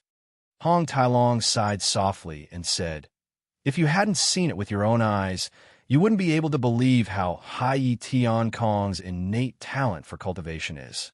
And it's precisely because of this that I'm even more convinced of his identity as the Heaven's Torturer. I've studied the things in the Transmission Jade archive for a long time, but I still couldn't make any headway. But in his hands, it wasn't a difficult task at all. He could practically understand it with just one look. He's practically a genius. Damn it, that's because you're stupid, all right? Otherwise, you wouldn't have been tricked so easily." Yu Qianqiu clenched his fist and coughed. In his mind, he was thinking about creating a few more great formations of heaven and earth and demonic spirit immortal punishing formation in the immortal realm, the netherworld, or the devil realm. That would be fun. He then waved his hand and said, "Where's the Transmission Jade archive? Take it out and let me have a look. Let me see if it's really as difficult as you said." "I don't have it anymore." Hong Tai-long spread his hands and said, "I gave it to Yi Tiankong. After he understood it, he destroyed it." Seeing Yu Qianqiu looking at him suspiciously, Hong Tai-long immediately assured him that he really didn't have it. "You wastrel." Yu Qianqiu pointed at him with a trembling hand. He didn't know what else to say. Something passed down from the coiling dragon god was gone just like that. The more he thought about it, the more pained he felt. He couldn't help but roar. "Damn it, that thing was mine, but you gave it to someone else and destroyed it. What crime do you deserve? You deserve to die 10,000 times over." Hong Tai-long was stunned by Miao Yi's scolding. He said in shock, "That was something the coiling dragon ancestor bestowed to the Heaven's Torturer. Why do you have to say that it's yours? You foolish dragon." Yu Qianqiu pointed at him with a trembling finger for a long while. Finally, he managed to organize his words and shouted, "Don't you know that I've already met the coiling dragon god? Do you think I would come looking for you if I hadn't met the coiling dragon god? Damn it, I'm the true Heaven's Torturer. Those things were all given to me. Open your eyes and take a look at what this is." He casually took out the divine arrow and waved it in front of Hong Tai-long's eyes. "Heaven and earth splitting arrow?" Hong Tai-long muttered to himself. He was dumbfounded as he looked at the divine arrow. He could tell that the divine arrow had been confirmed as its owner from how lightly it was being held in Miao Yi's hand. Suddenly, he opened his mouth. Ooh. Then, he started to cry loudly. As he cried, he kept shouting, "I was wrong. I deserve to die. I'm wrong. I deserve to die." The old shameless man started crying again. Yu Qianqiu rolled his eyes. He couldn't do anything to this old thing. After all, he was also lying to him. Just as he was about to put away the divine arrow, his gaze suddenly focused on the arrow. He suddenly recalled the conversation between the coiling dragon god and the demon god. The meaning in the legend of the coiling dragon god was very clear. Those things were indeed given to the demon god's descendants. In other words, it wasn't wrong for the divine arrow to recognize Yi Tiankong as its owner. Since that was the case, why didn't Miao Yi explain it to Hong Tai-long? Miao Yi could tell that Hong Tai-long's brain wasn't very bright. Otherwise, he wouldn't have been tricked so easily. But why did the coiling dragon god choose such a person to do things for him?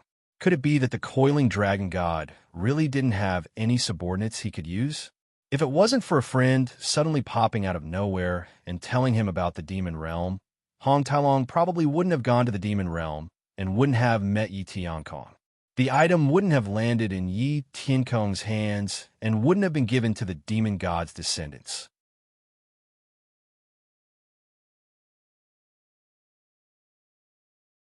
Chapter 1171. However, the coiling dragon god had clearly told the demonic god that the heaven-splitting arrow was meant for his descendants. Yet of all people, he chose Yi Tiankong, who was unable to cultivate.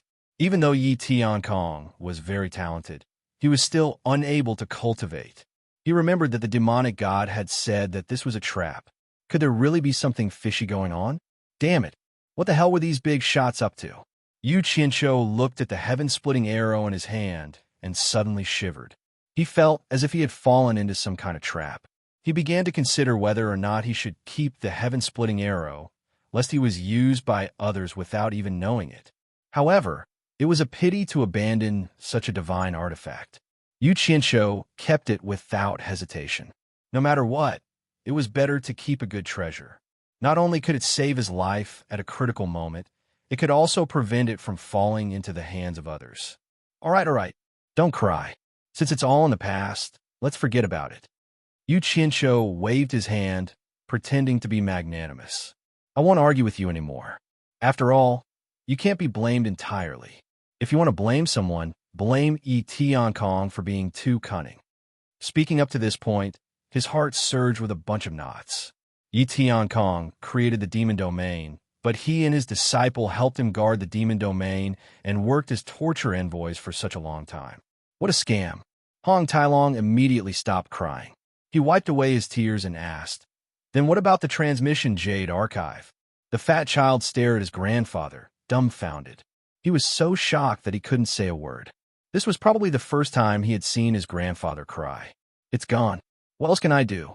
If you don't have it, then don't use it." Although Yu Qianshou was magnanimous, he still couldn't help but feel his heart ache. He asked in confusion, "Since Yi Tiankong was able to trick you to this extent, how did you know his identity?" He said it himself. Hong Tailong's eyes instantly blurred, and with a reminiscing expression, he slowly said, "I don't know where Jin Tai and Bai Qi got the soul transforming smoke from. Yi Tiankong and I never dreamed that they could actually get their hands on the soul transforming smoke, so we fell into their trap. I'm afraid that the two of them think that we're dead for sure, but they don't know that my dragon race is immune to the soul transforming smoke refined by the phoenix feather. The soul transforming smoke has no effect on me, and Yi Tiankong was able to hold on for a period of time because of the dragon essence I poured into him, but he also knows that he won't be able to live for long. He made me suck in all the soul-dissolving smoke that Jin Tai and Bai Qi had set up. Then he made me spit it out at the immortal ascension stage in the human world. He used the soul-dissolving smoke to set up a grand array to prevent people from the immortal world from coming to the human world again. Yu Qianshou rubbed his chin and asked quietly, "The array formation at the seal of the demon realm must have been set up by him, right? What's your intention?" He said that Demon Lord Three Knights had once said that he had thrown a demonic book into this human world, hoping that someone would be able to learn the demonic art and open up the passageway to the demon realm. Hong Tailong shook his head slightly and smiled bitterly. Yi Tiankong said that he had fallen in love with this world, but he couldn't ruin his father's plans. So, he set up a grand array that could seal the demon realm once again. If he could block it, then he'd block it. If he couldn't, then he'd just let it go. It would be up to heaven's will. Yu Qianshou nodded slightly. He had experienced that scene, so he knew that Hong Tailong wasn't lying. Yi Tiankong didn't lie to Hong Tailong either. After Yan Zhuixing opened up the passageway to the demon realm, the grand array did seal the passageway to the demon realm once again. Hong Tailong continued to narrate. "I said that I wanted to take revenge for him, but he said that I wasn't a match for those two cunning fellows, so he didn't want anything to happen to me. I also asked him why he didn't destroy the immortal ascension stage and seal the passageway to the netherworld. That way, No one from the netherworld or immortal realm would be able to come to this human world. He didn't tell me the answer at first. It was only when he tricked me here and used my dragon binding rope to bind me that he told me the reason. Yu Qianqiu's brows twitched slightly.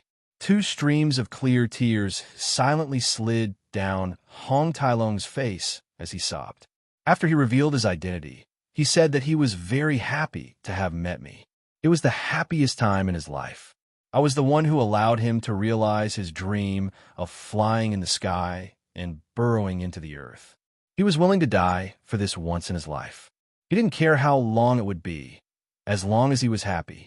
He didn't feel pain because he was poisoned by the soul, transforming smoke. After all, he had changed his fate before. He said that it wasn't that he didn't have the ability to destroy the immortal ascension stage, and it wasn't that he didn't have the ability to seal the netherworld. Similarly, it wasn't that he didn't have the ability to completely annihilate Jin Tai and Bai Qi. It was that he couldn't do it because he wasn't the person I was looking for, because he didn't know what the mission of punishing on behalf of the heavens was. He just wanted to have a good time in this world, and he didn't want to make any big changes. The mission of punishing on behalf of the heavens should belong to whoever it belonged to. He was just borrowing it for fun. When he couldn't play anymore, he naturally had to return it to someone else. He said that he really liked this world, and it was much friendlier than the Devil Realm. He really didn't want to see this world being ravaged by outsiders, so he created the Demon Realm.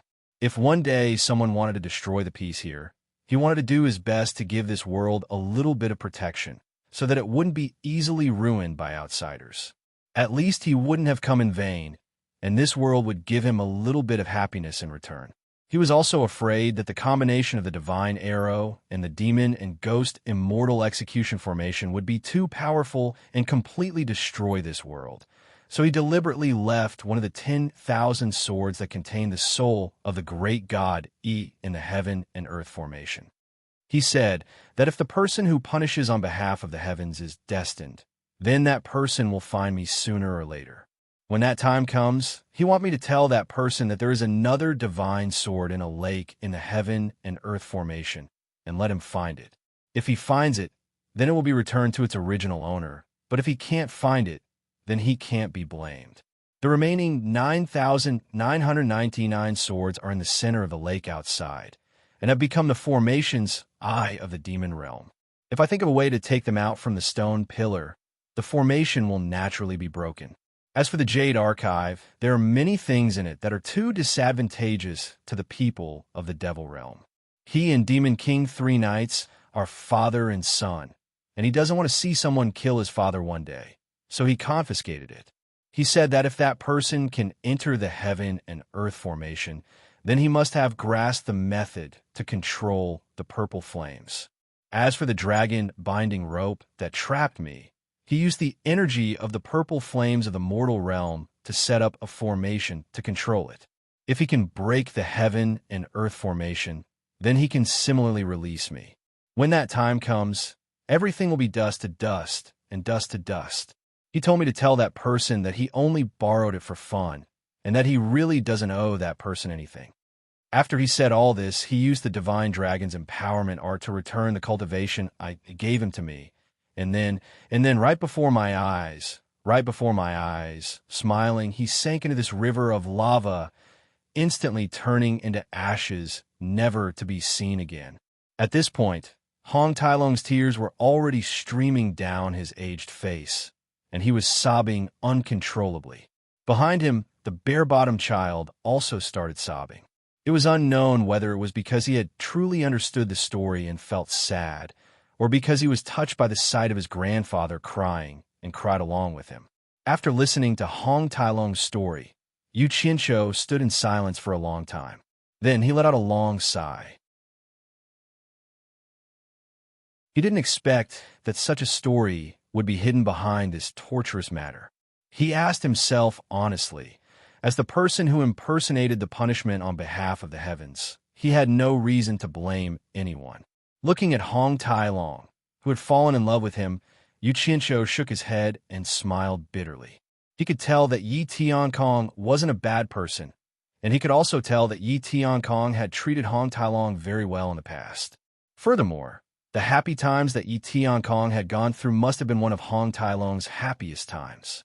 Although Hong Tailong had cursed Yi Tiankong as a bastard, saying that he had lied to him, he couldn't hide the fact that their true friendship was right before his eyes. Back then, it wasn't that Hong Tailong didn't suspect Yi Tiankong. It was most likely because he was willing to be kept in the dark and foolishly fooled around with Yi Tiankong. After all, to some people with true temperament, sometimes friendship or love was far higher than the endless pursuit of profound cultivation. For example, when Lanfeng's love for Liu Yanqing was unwavering until death. I've already broken the heaven and earth great array. I've also found the divine sword that was abandoned at the Moonlight Lake. The heaven and earth splitting arrow has also been restored to its original state. Yu Qinshu looked at the two golden chains in Hong Tailong's hands and said indifferently, Yi Tiankong is right. I can indeed control the energy of the purple flames. Perhaps I can help you undo the shackles of the dragon binding rope. Do you want to continue staying here and grieve, or do you want to leave with me? Hong Tailong hurriedly wiped away his tears. Looking at Yu Qinshu, he said weakly, Did Ancestor Coiling Dragon agree to let me out? F***CK. Yu Qinshu rolled his eyes. He immediately realized that he had fallen into this old dragon's trap. Hong Tailong was pretending to be pitiful, but in reality, he mistakenly believed that Yu Qinshu was really related to Ancestor Coiling Dragon. After beating around the bush for so long, he wanted to know Ancestor Coiling Dragon's attitude. He was afraid that he would be punished for failing to complete Ancestor Coiling Dragon's mission. Damn it, you're dishonest. You used to have fun with Yi Tiankong, but now you're afraid? Yu Qinshu raised his brows and said, Let me ask you, why did Ancestor Coiling Dragon look for you to do this mission? Hong Tailong was stunned. He didn't know what he meant by this question. He hesitantly replied, I don't know either. This is the first time Ancestor Coiling Dragon has summoned me. It's also the first time I've directly accepted a mission from Ancestor Coiling Dragon. I don't know why. First time? Yu Qinshu's eyes narrowed. It looked like Coiling Dragon had purposely chosen this guy. This matter might really be, as the demonic god had said, a well-planned trap. Yu Qinshu's eyes darted around. He stared at Hong Tailong and chuckled coldly. Tell me honestly, did you really forget to ask about the way back to the immortal realm? Or did you actually know the way back, but because you went overboard and were afraid that you wouldn't be able to answer to Ancestor Coiling Dragon, you had a guilty conscience and discussed with Yi Tiankong to trap yourself here?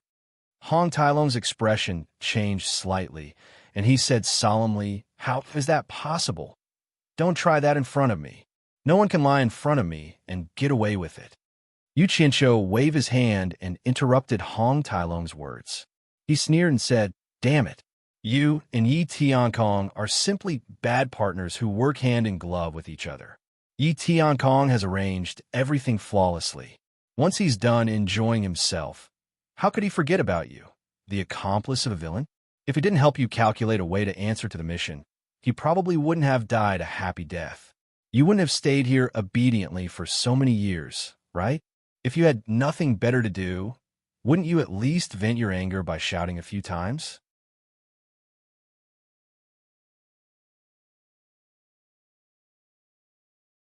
Chapter 1172. How could Hong Tailong admit to such a heavy crime? He shook his head and denied it, saying that Yu Qinshu had wrongly accused him. In the end, Yu Qinshu threw out a sentence, and Hong Tailong immediately admitted defeat. Fine, you don't want to admit it? I'll go argue with Coiling Dragon God and ask him to clarify this matter with you. Yu Qinshu turned around and was about to leave. Hong Tailong panicked on the spot. He grabbed his shoulder and turned around, smiling apologetically. We can talk about it slowly. There's no need to trouble old Ancestor. Some things have happened too long ago. I might have remembered it wrongly. Let me think about it. Yu Qinshu sneered and asked coldly, Then did you remember anything? Hong Tailong revealed a look of contemplation and said slowly, Now that you've reminded me, I do remember something. There seem to be two ways to return to the divine realm. I heard that old ancestor coiling dragon opened up a space in the netherworld, which is the netherworld divine manor. There's a secret passage that leads to the divine realm, directly to the dragon clan's divine dragon mountain in the divine realm. Only people in my dragon clan can find it. Also, when a netherworld river black carp of the netherworld river aquatic race successfully leaps through the dragon's gate, our dragon clan will send a Pegasus carriage down to the divine realm. Yu Qianqiu was stunned. Putting aside the passage to the divine realm in the netherworld divine manor, he had personally experienced the black carp leaping through the dragon's gate and the Pegasus carriage. He had even sat on the Pegasus carriage, but he never dreamed that it led to the divine realm. If he had known earlier, he would have gone to the divine realm to take a look. After feeling regretful, he came back to his senses and asked again, "That's it? Tell me honestly, how much of what you said before was false? Squeeze it dry and say it again.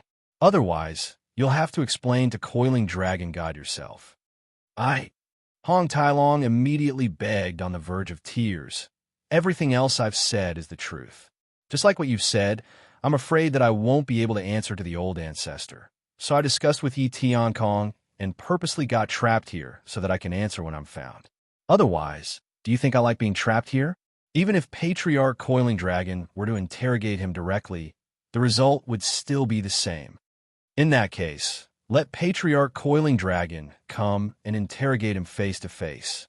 Yu Qianqiu smirked as he flew along the green flames spewing out from the green lotus. Hong Tailong was dumbfounded on the spot. Then he started pounding his chest and stamping his feet in apprehension. He looked as if he was regretting that a disaster was about to befall him. Suddenly, he raised his head and saw Yu Qianqiu flashing back. He was stunned. Yu Qianqiu looked at him for a while, then frowned and said in a deep voice, "After thinking about it, I still feel that I should give you a chance to redeem yourself. Besides, it's not easy to meet the Coiling Dragon God. I wonder if you're willing to cherish this opportunity?" The reason why he had left earlier was actually to trick Hong Tailong. Reality proved that Hong Tailong really did not hide anything. Otherwise, he would have definitely called out to him. Thus, he had turned back. Hong Tailong wasn't really an idiot. He more or less saw through his intentions. He immediately smiled bitterly and said, "Of course I'm willing. I wonder how I can redeem myself." Yu Qianqiu looked at him with an awe-inspiring gaze. His expression suddenly turned solemn as he said word by word, "Complete your unfinished mission and help me mete out punishment on behalf of the heavens. After that, other than yourself, no one will mention the matter of you colluding with Yi Tiankong." He wanted him to work for him. Hong Tailong cupped his fists and said with a bitter expression, "I dare not to obey. I hope you remember your words. I'll help you get out of trouble right now." Yu Qianqiu didn't have the time to continue arguing with him. He directly dived into the boiling lava. Hong Tailong was stunned for a moment before he also jumped in. The bare-bottomed child silently sat on the green lotus and looked at the surging lava river. No one knew what he had understood or what he had thought of. At the bottom of the surging lava river that was several hundred meters deep, there was a space shrouded in purple mist. Within it, there was a transparent purple crystal that was the size of a small hill. 2 golden chains were pressed underneath it. Yu Qianqiu extended his palm to sense it. He was instantly shocked. So this entire purple crystal was actually condensed from the purple fire element. How much purple fire element was needed to condense such a large crystal?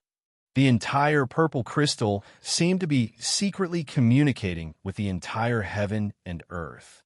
It was firmly embedded there.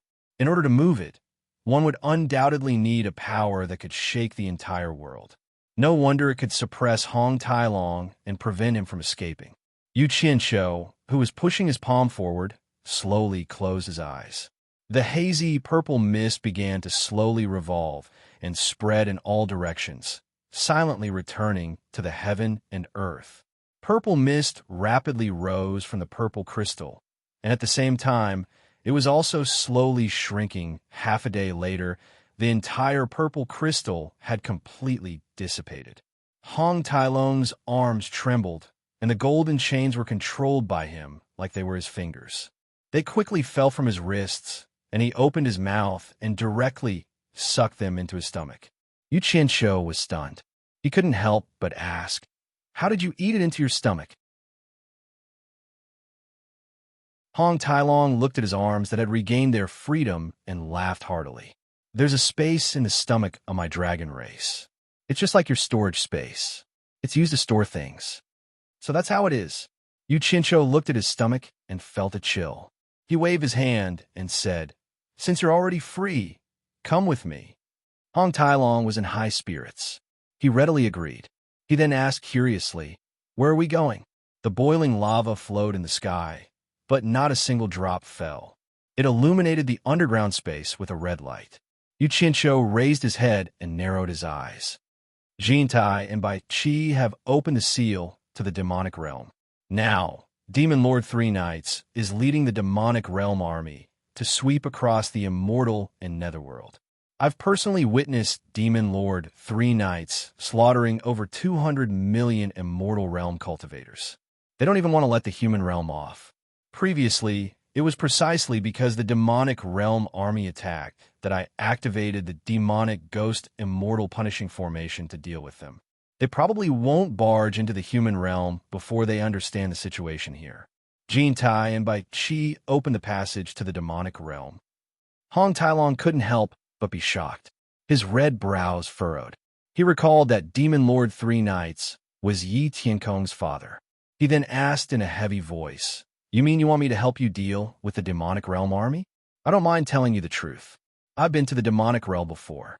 I have the strength to fight against Demon Lord Three Knights' Great Demon King, but I'm definitely not Demon Lord Three Knights' opponent." Yu Qianqiu shook his head. "We'll deal with Demon Lord Three Knights one step at a time. What we need to do now is to stop them from harassing this human realm. The passage to the demonic realm is still sealed, but we need to destroy the immortal ascension stage to cut off any possibility of them barging in. Most importantly, we need to find a way to seal the passage to the netherworld and completely cut off any possibility of them entering this human realm. You should know how to seal the passage between the two realms, right? It's a pity I don't know sealing techniques." Hong Tailong stared at the slightly disappointed Yu Qianqiu with a burning gaze. "But I know a way to block the passage between the two realms. If someone uses a divine artifact to guard the entrance of the passage, it can also prevent people from the two realms from passing through." Yu Qianqiu's gaze slowly met his. He said in a heavy voice, "You mean you want me to use the heaven and earth splitting arrow to block the passage between the two realms?" "That's right." Hong Tailong nodded his head firmly. The heaven and earth splitting arrow isn't an ordinary divine artifact. If it hasn't recognized a master, blocking the passage between the two realms would still be dangerous. But it has already recognized a master. As long as we use it to block the passage between the two realms, no one will be able to move it. Unless you die. Yu Qianqiu pondered for a moment, then slowly said, "For the peace of this human realm, I've spared no expense and put in a lot of effort. Now that things have come to this, how can I let it repeat the mistakes of the past because of my selfishness? Looks like this is the only way." As he spoke, he opened his eyes wide and shouted, "All right, let's do it. Use the divine arrow to block it." He was actually willing to give up on the heaven and earth splitting arrow. Hong Tailong was instantly filled with deep veneration. This kind of person didn't make him work for nothing. However, he had thought too highly of Yu Qianqiu. Actually, he didn't want to give up on such a divine artifact, but the situation forced him to do so for the time being. In addition, he had always suspected that there was some kind of conspiracy on this divine arrow, so he was in a state of anxiety. Besides, he believed that once he found a way to seal it, he would still be able to retrieve the divine arrow. Yu Qianqiu had already waved his hand, and the surrounding scenery changed continuously. When the scenery stabilized, the two of them had already arrived at the entrance to the netherworld. When Hong Tailong saw the sea of netherworld flames in front of him, he immediately turned around to take a look. The huge netherworld iron steel inscriptions and that huge door made him understand that they had already arrived at the entrance to the netherworld. He suddenly stared at Yu Qianqiu and cried out in shock, "You have a star bead?" "Nonsense. I'm the one who executes punishment on behalf of the heavens. What's so strange about having a star bead? Yu Qianshou revealed a very disdainful expression. He had only revealed a little bit of his skill to make Hong Tailong follow him wholeheartedly. He had originally wanted to show off a little, but he didn't expect the other party to be so knowledgeable, saving him a lot of effort to explain. He casually took out the heaven and earth splitting arrow and held it in his hand, stroking it regretfully. Then he resolutely and forcefully pushed open the door to the netherworld. Sharp, eerie winds instantly gushed out like ink. The divine arrow entered the crack of the door, and he shouted, "Expand!" The entire divine arrow immediately shone with golden light, and it rapidly grew longer and thicker, expanding the door to the netherworld. Only when half of the arrow was inside and the other half was outside did the eerie winds cease.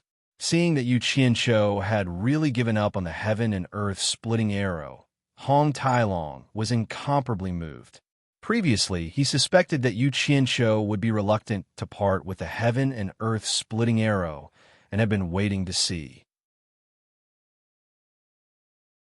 At this moment, he instantly let go of his pride as a dragon and willingly submitted to Yu Qianshou. Hong Tailong took a deep breath and said, "I've heard a legend in the immortal realm. This door to the netherworld is extraordinary. It's easy to shatter, but it's hard to merge again. If someone can use the true Samadhi fire to completely erase the various forms of life on the door and merge the entire door together seamlessly, separating the yin and yang, then the yin and yang will be severed. The entire door to the netherworld will disappear, and the netherworld passage will also disappear completely." "There's such a thing?" Yu Qianshou was startled. Then he shook his head and smiled bitterly. He stretched out his palm, and green, black, and purple flames appeared in his palm at the same time. He said, "I can control these three mystical flames, but my cultivation is too low. I can't merge them into the true Samadhi fire. Otherwise, so what if I completely sever the yin and yang realms?"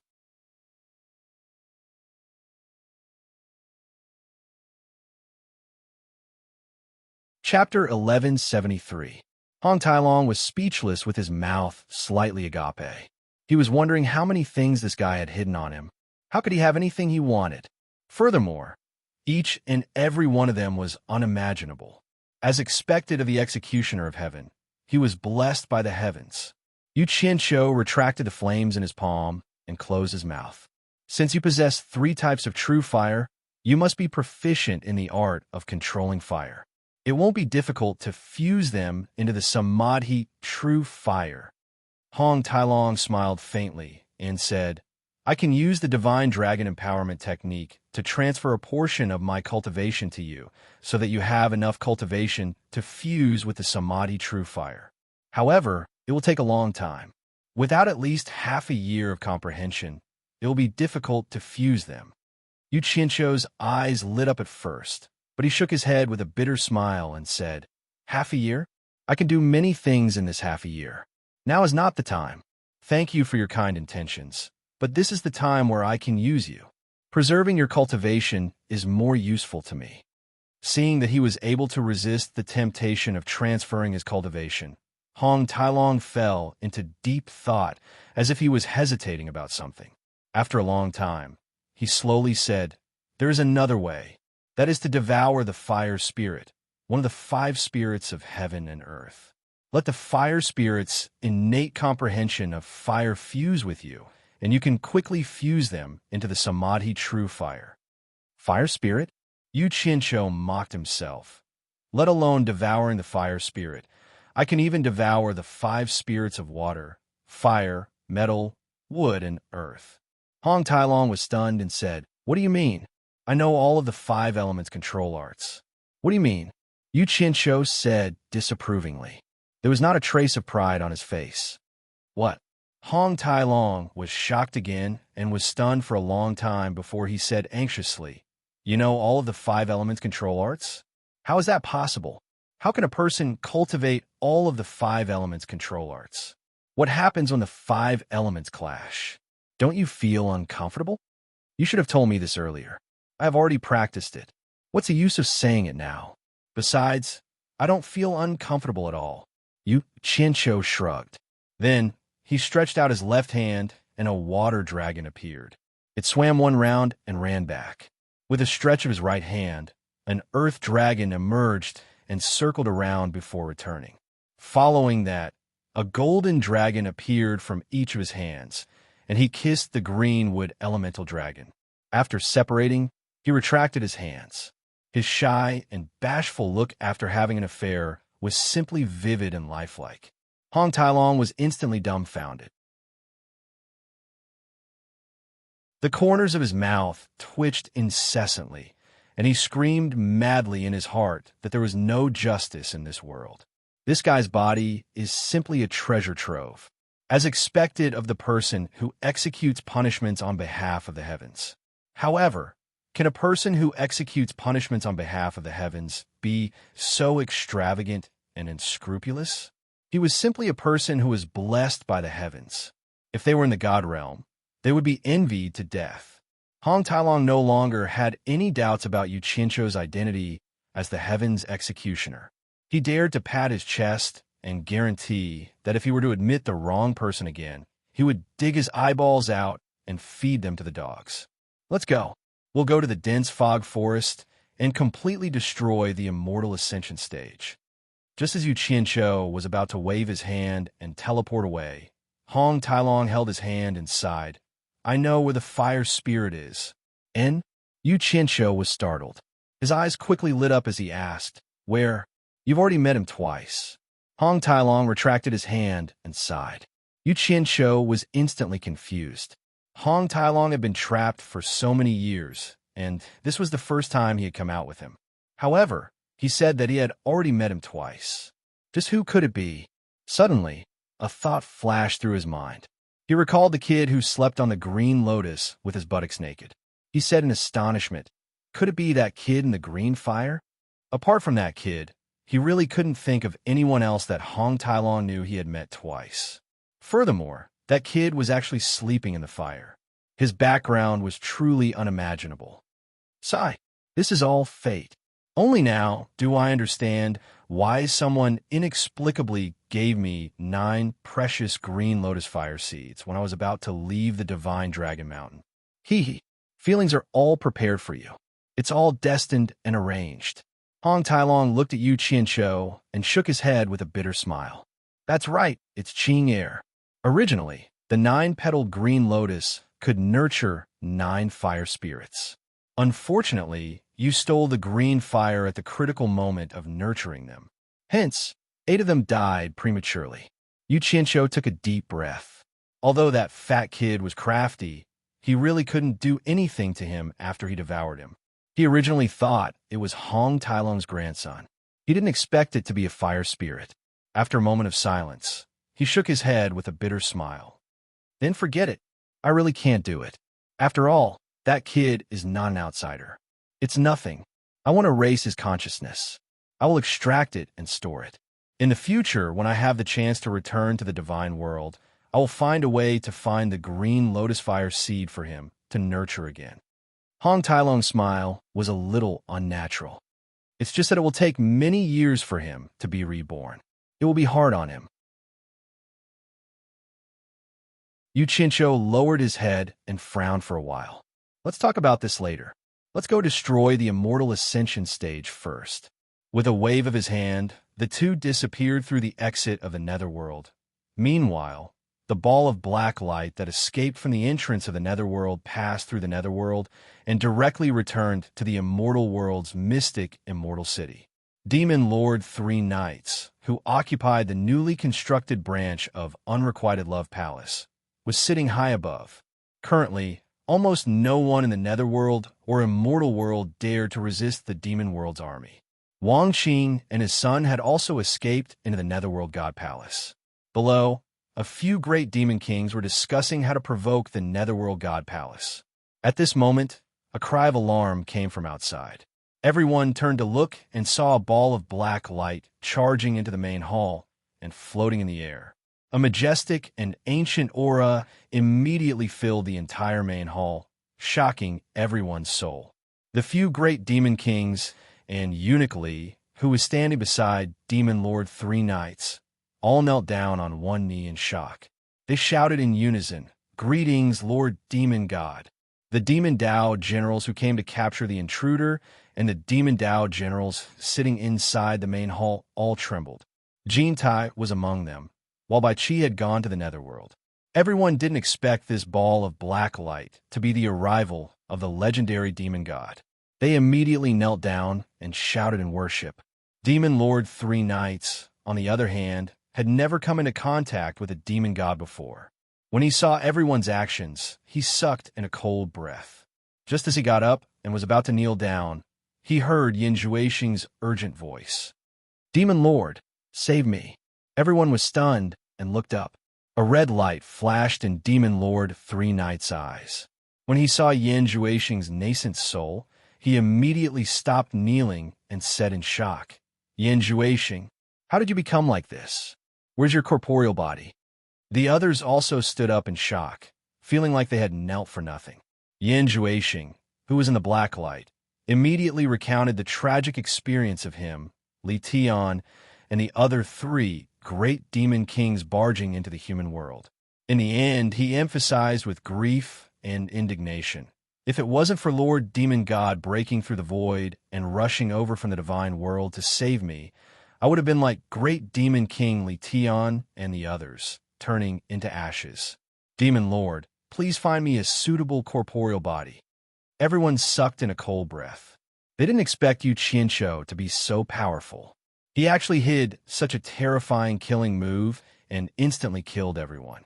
What was even more shocking was that in order to save Yin Juexing, Lord Demon God had instantly broken through the void from the divine world and descended into the human world.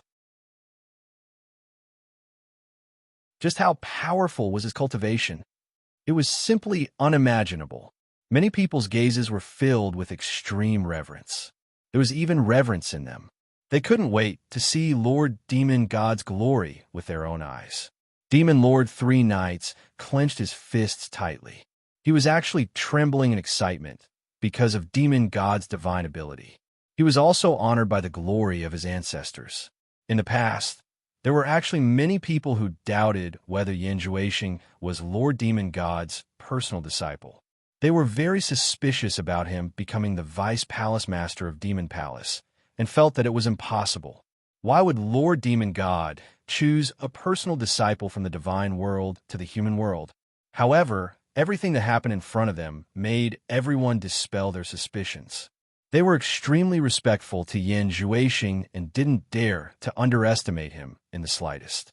Demon Lord 3 Knights felt that it was a great pity that he couldn't see his ancestors' shocking glory with his own eyes.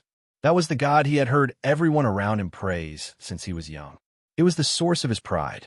Lord Demon God's glorious achievements had already been engraved in his bones.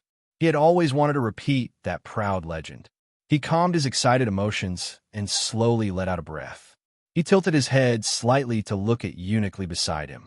Eunuch Li nodded in understanding. His gaze quickly swept across the crowd and finally landed on a guard at the door. He discovered that his cultivation and physical body matched Yin Juexing's nascent soul. Suddenly, he grabbed at the air, and a gust of wind blew in the hall. That person was sucked over without any ability to resist. After being grabbed by the shoulder by Eunuch Li, he immediately understood that he was about to be possessed.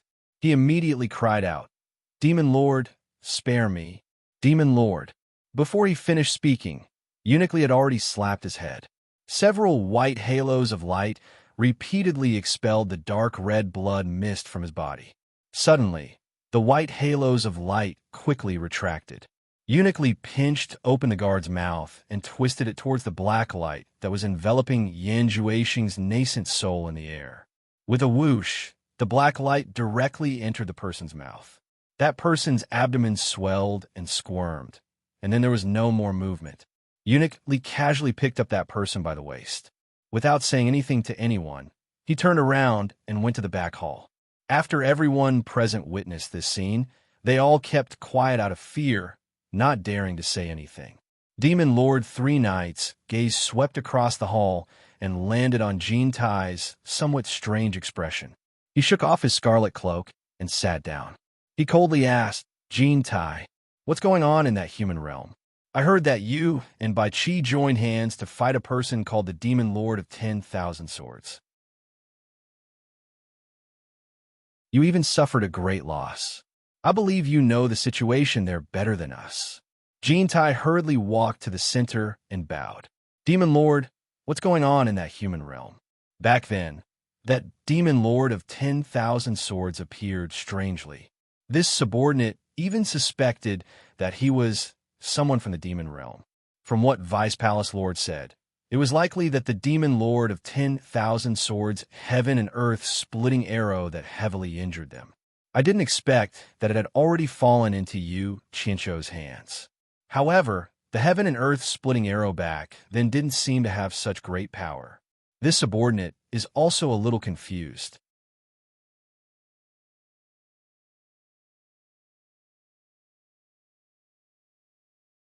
Chapter 1174.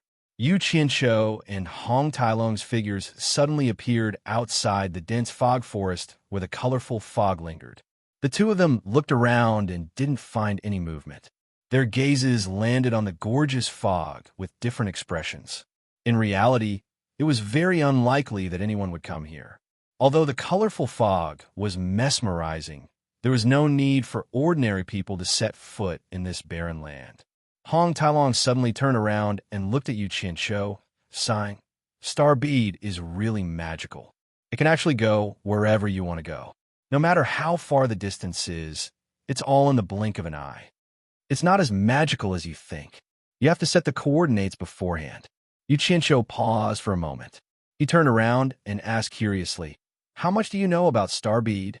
He originally thought that the other party understood Star Bead very well. In the end, the other party's words made him suspicious. I'm not too sure. I've only heard rumors that it's a divine artifact refined by Tao.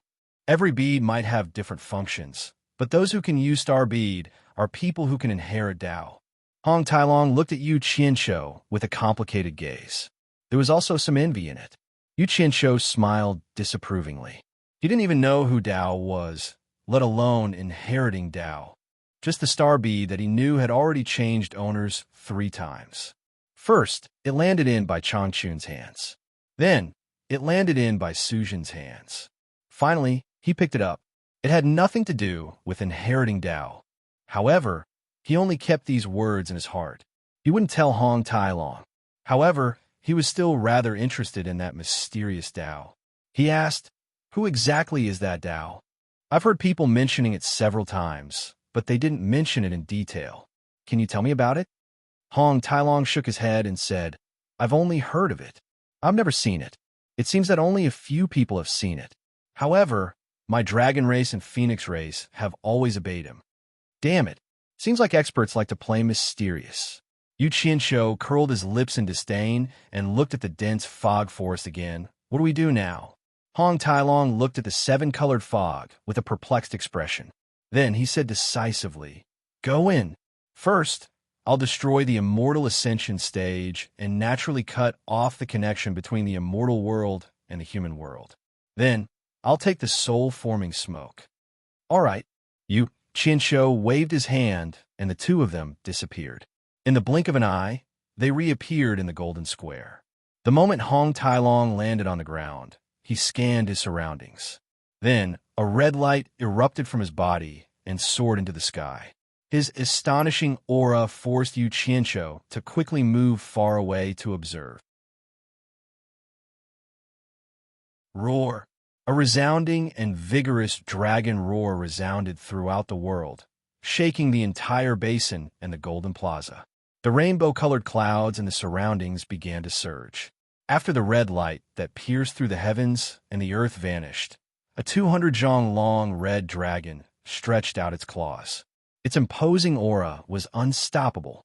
After its body, which was covered in red scales, curled up and swam back, the arrogant dragon shows remorse suddenly raised a gust of wind and plunged down. Boom! The altar in the center of the Golden Plaza was smashed deep into the ground. Then, the huge red dragon rapidly circled around the huge basin. The huge dragon's fangs opened its mouth and sucked in crazily. All the gold bricks, gold nuggets, gold pillars, and other gold objects on the golden plaza were sucked into its stomach in just a short while. The entire dazzling golden plaza immediately became a scene of devastation. Then, the huge red dragon shook its head and tail at lightning speed, crazily crashing into the surrounding mountains and basins. Rumble. Amidst the rumbling sounds, Yuchincho sucked in a breath of cold air and quickly dodged to the sky to observe the situation. He saw that the huge basin below had completely collapsed in just a moment's time. Everything had been razed to the ground. The rainbow-colored fog that had gathered in the surroundings had also lost its restraints and started to disperse with the wind. Illo! The dragon roared once again. The huge red dragon soared into the sky and looked down at the vast land. Looking at the huge dragon beside him with its 4 claws wide open and its long body wriggling with the sound of wind and thunder, Yuchincho was so excited that he actually dodged and stood on the huge dragon's ferocious head. He stood between the 2 antlers with his hands clasped behind his back. A feeling of arrogance welled up in him. The huge dragon's red eyes turned to look at him. It did not show any displeasure. Instead, it said in a deep rumbling voice, "You have the star bead. Are you afraid of the soul transforming smoke?" "No." Yuchincho shook his head forcefully. "Then stand still. I'm going to take this soul transforming smoke. I can't let it wreak havoc on the world." "Illo!" The dragon roared angrily in the sky. The huge red scales on its body slightly opened up. Its aura surged up and down its body. Suddenly, the wind and clouds surged. The huge dragon opened its fangs and swooped down. The vast land was suddenly swept up by a gust of wind.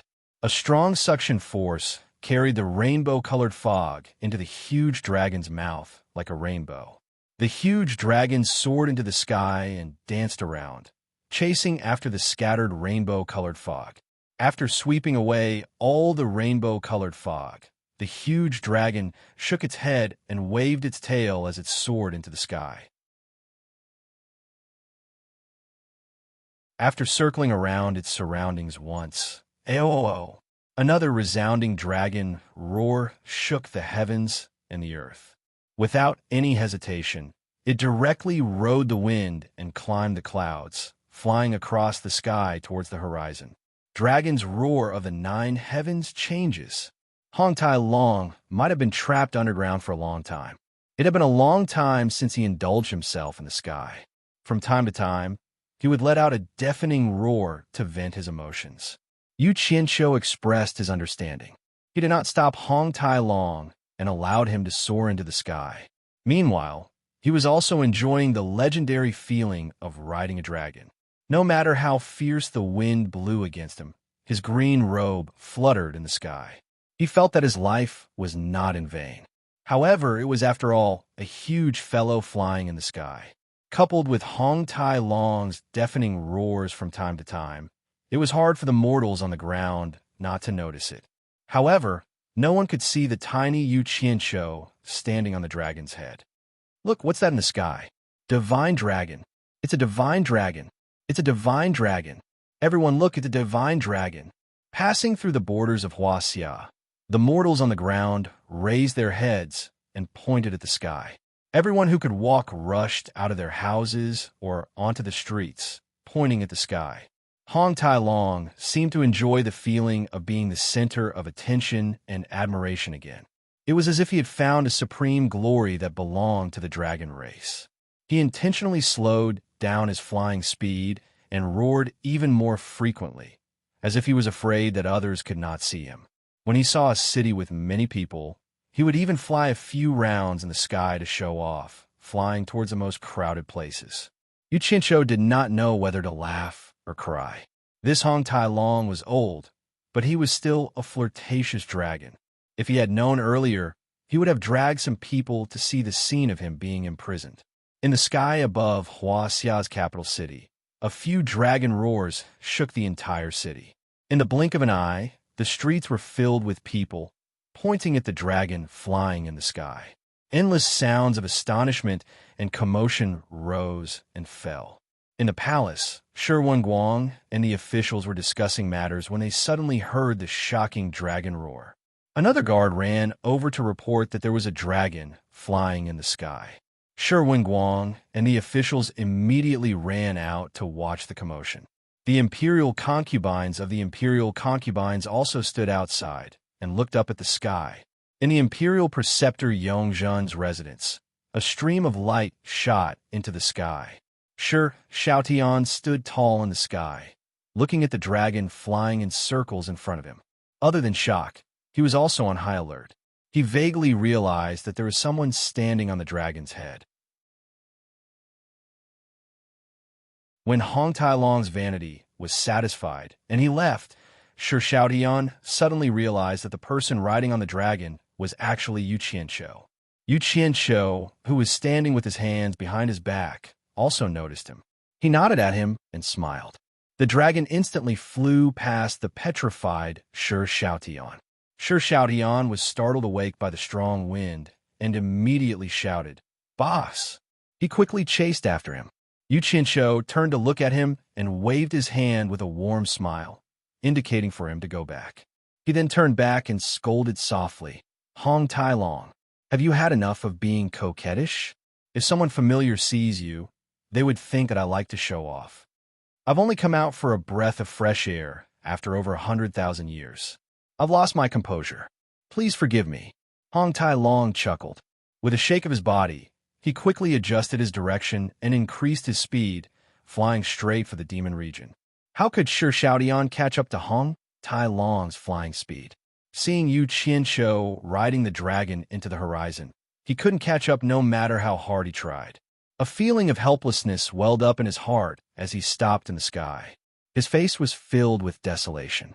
Never in his wildest dreams would he have thought that Boss would be able to ride a dragon and fly in the sky. Every time he saw Boss would give him a surprise that made him envious. Boss's level was getting higher and higher, and he was falling further and further behind.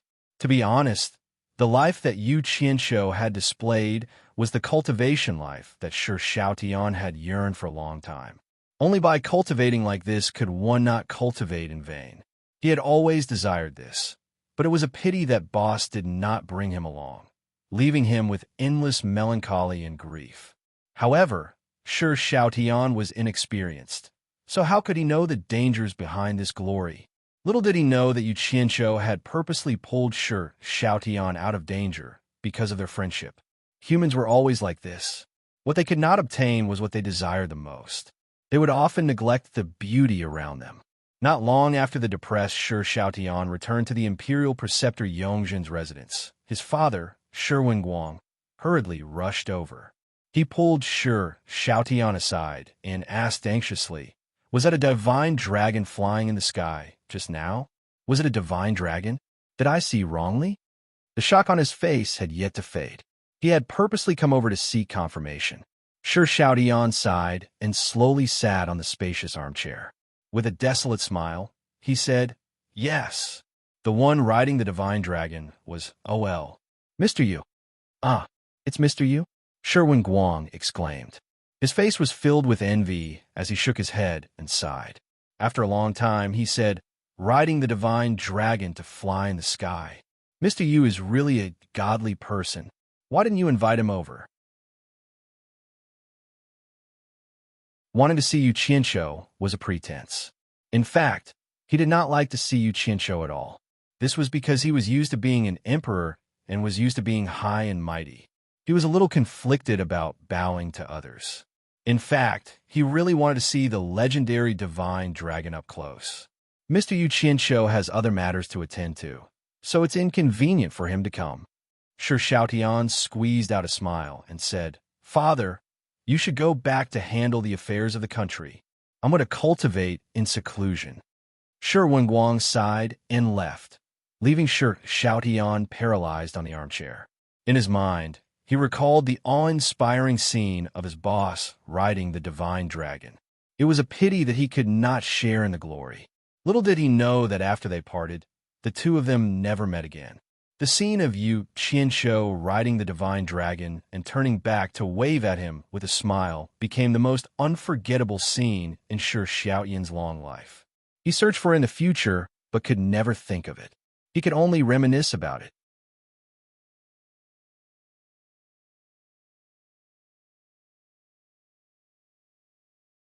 Chapter 1175. The sky was high and the clouds were vast. Not a single trace of green could be seen in the demonic ghost region. It was no longer the demonic ghost region that was covered in dark clouds and overgrown with demonic ghosts. In the vast wilderness, Yu Qianshou walked around with his hands behind his back. Under his feet was an underground space that spewed out green flames. Below him was a surging lava river. Yu Qianshou sent Hong Tailong down, but he didn't dare to face the naked fat kid who was looking at him curiously. He quickly escaped outside, not wanting to hear or see the conversation between Hong Tailong and the kid. Yu Qianshou walked to a cliff with his hands behind his back and looked around. He was unable to connect the desolate scene before him with the famous demonic ghost region of the past. He silently pondered for a long time. Suddenly, the ground shook, followed by the sound of something breaking through the ground. Yu Qianshou pursed his lips, but he didn't turn around. Green flames gushed out from the hole in the ground as Hong Tailong slowly rose up at the bare buttocks child in tow. The child looked left and right, curiously looking at this desolate world. This was the first time he had seen the true appearance of this world. A small bird that flew across the sky had aroused his great interest, causing his gaze to chase after it with an unrelenting desire to part with it. Yu Qianshou. Hong Tailong's voice was heavy as he walked behind Hong Tailong with the kid. Yu Qianshou slowly turned around and saw the kid cowering behind Hong Tailong in fear, as if he already knew his fate. Yu Qianshou wanted to squeeze out a harmless smile, but it looked worse than crying. He coughed and smiled bitterly at Hong Tailong. "Forget it!" Hong Tailong pulled the kid out from behind, squatted down, and looked at the kid. "What's wrong? Didn't we agree on this?" The kid looked at Yu Qianshou with fear and replied weakly, "Grandpa, I'm scared." Hong Tailong buried his head, then raised it and smiled. "Ching, didn't Grandpa tell you? The immortal realm doesn't allow people from the lower realm to step into it. This is the only way I can bring you back to the immortal realm. Furthermore, you shouldn't exist in the mortal realm." Hong Tailong, "Forget it." Yu Qianshou cupped his fists and bowed. Unexpectedly, the child bit his finger and said to Yu Qianshou with a bit of shyness, "Can I go see the world first?" Then he lowered his head and said in an aggrieved tone, "I still don't know what the human world is like. I'm afraid that when I reach the god realm." Hong Tailong frowned, but Yu Qianshou hurriedly said, "Sure, sure. Hong Tailong, bring him around to take a look. I beg you." He could only beg Hong Tailong. He did not dare to accompany this child to look around. Hong Tailong carried the child and turned into a beam of light, disappearing into the distance. Yu Qianshou touched his forehead in a dilemma. He walked to the place where the blue fire was spewing out and jumped down. He used the metal art and earth art to seal the fire hole. Then he flew back up and used the earth art to completely bury the space below.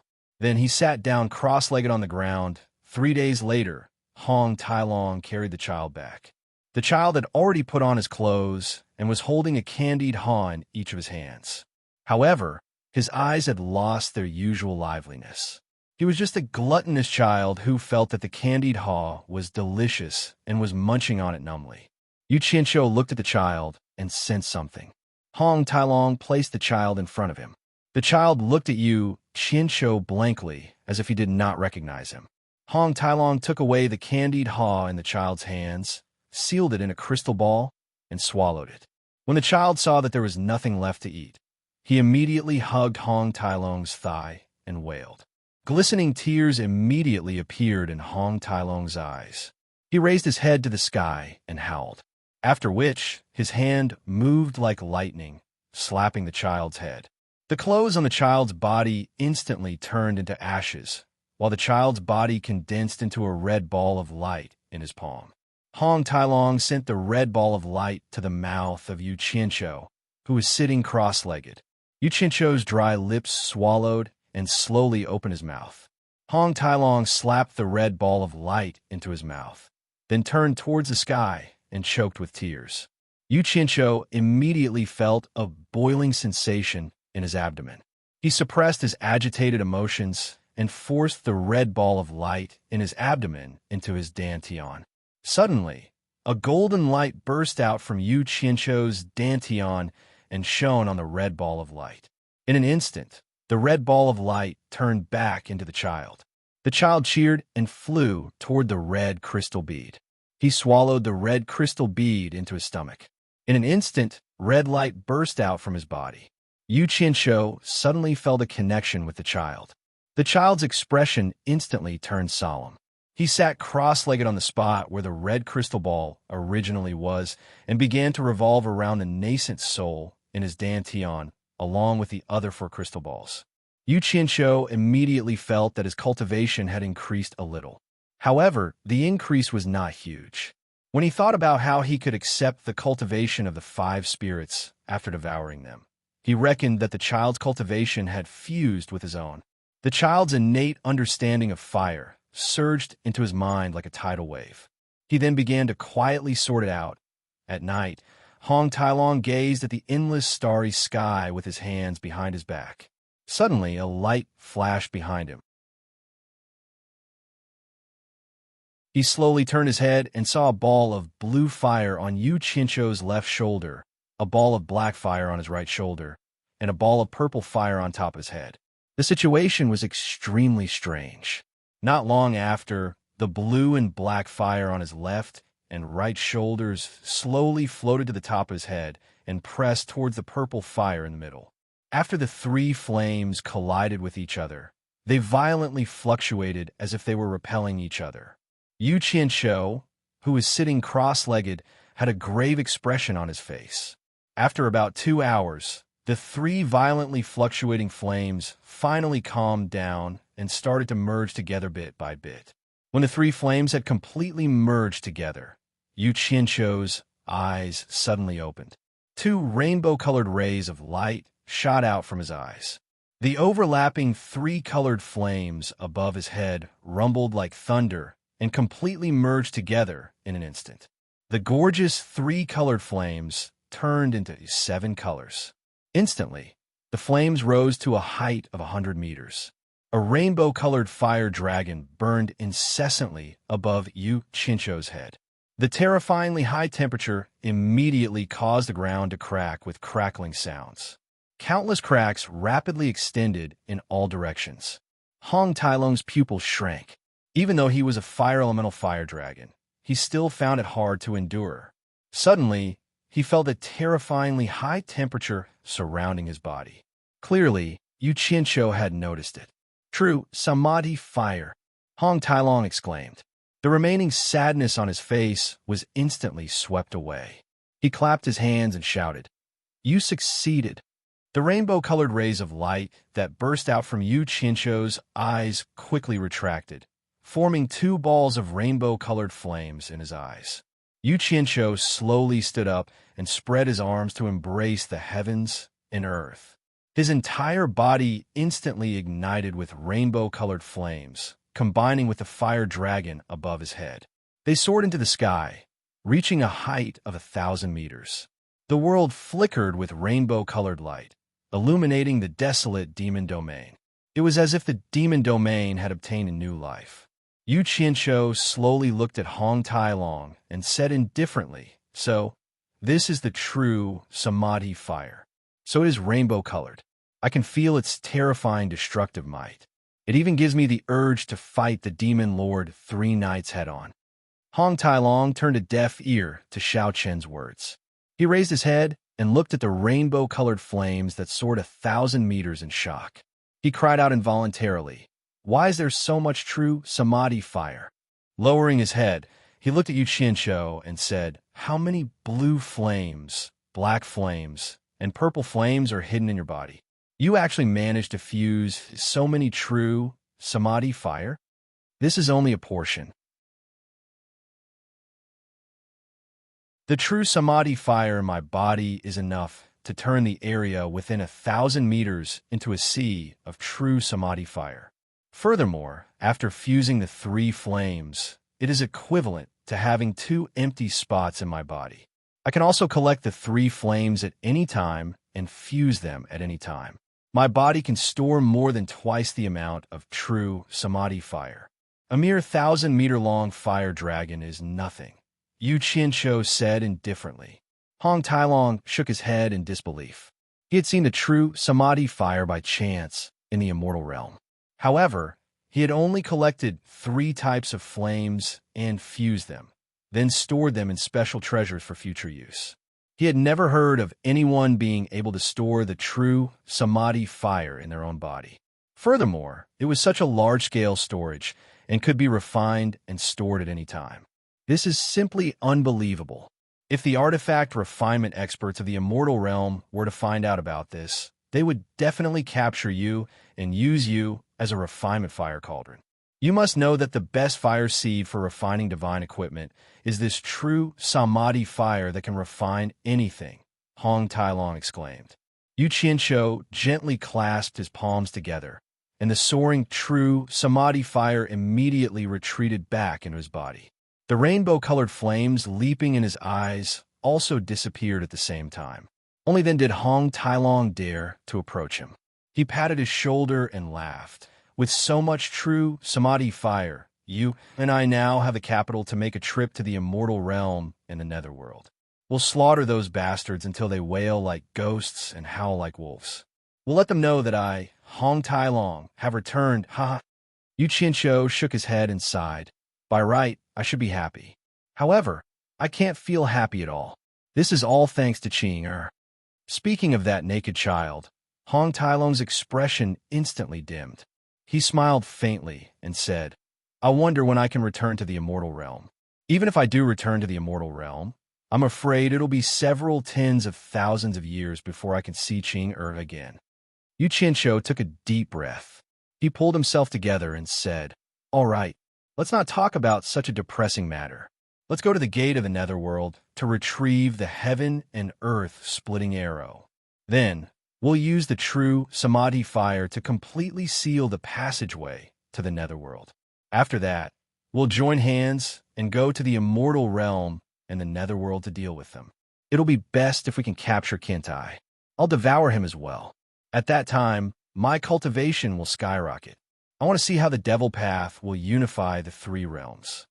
The 2 of them disappeared from where they were at the same time. In the blink of an eye, they appeared in front of the gate of the netherworld. Looking at the gigantic divine arrow embedded in the gate of the netherworld, Yu Qianqiu made a grabbing motion with his 5 fingers and said sternly, Come back. The divine arrow immediately shone with a golden light and shrunk rapidly. The gate of the netherworld closed quickly as well. A chilly wind that was as sharp as ink whistled out. After the gate of the netherworld was completely closed, there were still a few large holes in the middle of the gate. They were the large holes made by the sharp hexagonal blade of the divine arrow. The chilly wind that was as sharp as ink continued to pour out from the holes.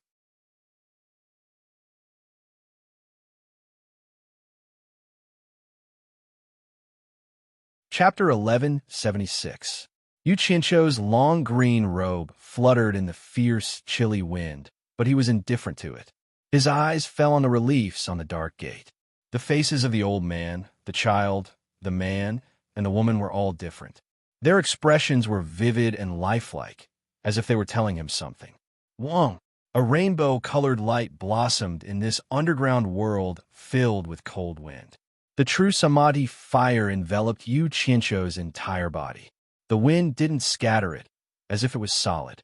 Yu Qianqiu's expression was solemn. He didn't know if he could completely seal the underworld passage by doing this, nor did he know if it was right, but he knew that this ghost gate was connected to the human world. It was too unfair to the living beings in the human world. If the ghost cultivator inside was unhappy, the living beings in the human world would suffer. No matter if it's right or wrong, since the affairs of the world are unpredictable, then let me be the one to administer punishment on behalf of the heaven. Whether it's right or wrong, I will bear the responsibility alone.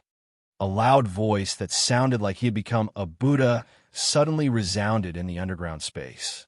Perhaps it was because he had become a demon, but the skeleton sculptures on the walls of the netherworld Iron Mountain immediately reverberated with the same voice. The voice was like the sound of endless Sanskrit. Hong Tailong's heart suddenly surged with an indescribable solemn feeling. His gaze swept across the surroundings, but he didn't know how this voice was formed. Yu Qianqiu had already struck out with his palm. The true samadhi fire on his body shot out from his arm, forcing back the cold wind that was blowing out. The rainbow-colored wall of fire covered the entire ghost gate of the netherworld. The expressions of the human skulls on the black door gradually changed. Then, it slowly melted and disappeared, fusing with the entire door. It was as if all living beings had cut off their extravagant desires towards this world. All greed, anger, and delusion were separated into yin and yang. Dust to dust, dust to dust. The two worlds of yin and yang would never be connected again.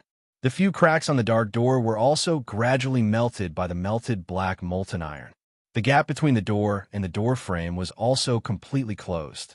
Yu Qianqiu withdrew the true samadhi fire back into his body with a serious expression.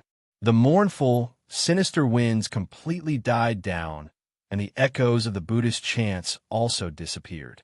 After the two of them looked around, Yu Qianqiu turned around and spread his hands at Hong Tailong.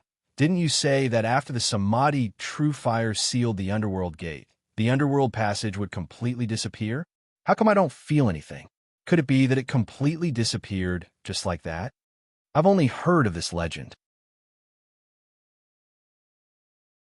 How would I know if it's true or not? Hong Tailong smiled bitterly. Before he could finish his sentence, he realized that there was something wrong with Yu Qianqiu's gaze as he looked behind him. He quickly turned around and saw that the blazing ghost flames were gradually dying down. The blazing flames from earlier were slowly being suppressed, and the intensity of the flames gradually weakened to the point where there was nothing left. The red molten lava kept on seething. Suddenly, as if a hole had opened up in the ground, all the fiery red molten lava instantly gushed into the depths of the ground. The entire underground space became pitch black, and even with their cultivations, they could not see each other. It was as if they had entered some kind of black hole. Yu Qianqiu immediately became vigilant, afraid that there might be some danger. He immediately wanted to release his divine sense to bring Hong Tailong away, but he realized that he could not release his divine sense outside his body. What made him even more horrified was that his connection with Utopia had been completely severed. He could not leave even if he wanted to. Hong Tailong. Yu Qianqiu opened his mouth and shouted, but he realized that he could not make any sound. He wanted to move his limbs, but he realized that it was just wishful thinking. It was as if his soul had completely lost connection with his physical body, and only his thoughts and consciousness still existed. Damn, how did this happen? Could it be that I've really done something wrong? Is this a punishment for me? Yu Qianqiu shouted silently into the endless darkness. A deep sense of fear rose from the bottom of his heart, but it was mostly filled with indignation and grief. He hysterically wanted to tear apart this endless darkness, but he was powerless to do so. Suddenly, spots of light flashed in front of his eyes, and he saw Hong Tailong, who was just inches away from him. The horrified Hong Tailong also saw him, and the two of them were stunned at the same time. They subconsciously raised their hands, only to discover that they could move. However, their abilities had not returned. The two of them wanted to get closer, but they realized that no matter how fast they walked, they could not get close to each other. This short distance seemed to have become the end of the world. The two of them desperately ran toward each other. However, the two of them fell to the ground in exhaustion, unable to take another step forward. The endless feeling of strangeness almost caused the two of them to break down. They could see each other shouting loudly for them, but not only could they not hear it, neither could the other party. The two of them, who were sitting paralyzed on the ground, seemed to be floating in the endless void. They looked around helplessly and the nether metal wall that was embossed with countless skulls suddenly became clear. Spots of light constantly floated out from the two empty eye sockets of the skulls. When the entire space was filled with countless spots of light, the skull wall quietly disappeared into the void. The drifting spots of light gradually moved rhythmically, but it also seemed to be without any pattern. Gradually, it formed a scene that looked like a vast starry sky. The two of them suddenly realized that they were sitting paralyzed in the endless starry sky, and they were even more shocked. The vast starry sky was weaving an ancient existence. Suddenly, all the stars trembled, and like a meteor shower, they flew toward a certain direction, some even passing through the bodies of the two of them. The two of them looked in that direction, and they saw the door to the netherworld. All the meteor shower easily passed through the wall without any resistance, and the door to the netherworld was not damaged at all. The scene was exceptionally magnificent, and an indescribable feeling of great vicissitudes surged into the hearts of the two of them. When the last spot of light flew through the door, the entire door to the netherworld suddenly distorted, turning into a ball of black light. The black light was so deep that it seemed like it could devour everything.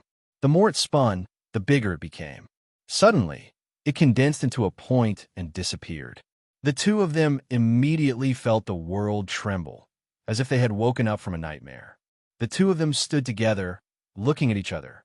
The bright and beautiful sunlight shone down from the sky, shining on the two of them. The two of them raised their heads to look at the sky in astonishment, and discovered that they had unknowingly stood in a vast and deep pit. The sun was at noon.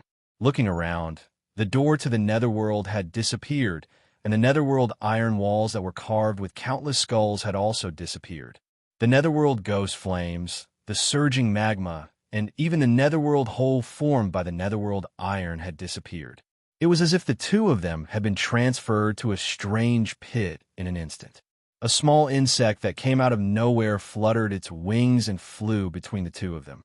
The two of them stared at it without blinking. Perhaps the small insect was attracted by the bright colors, as it first flew towards Hong Tai Long, who was dressed in red and danced between his eyes.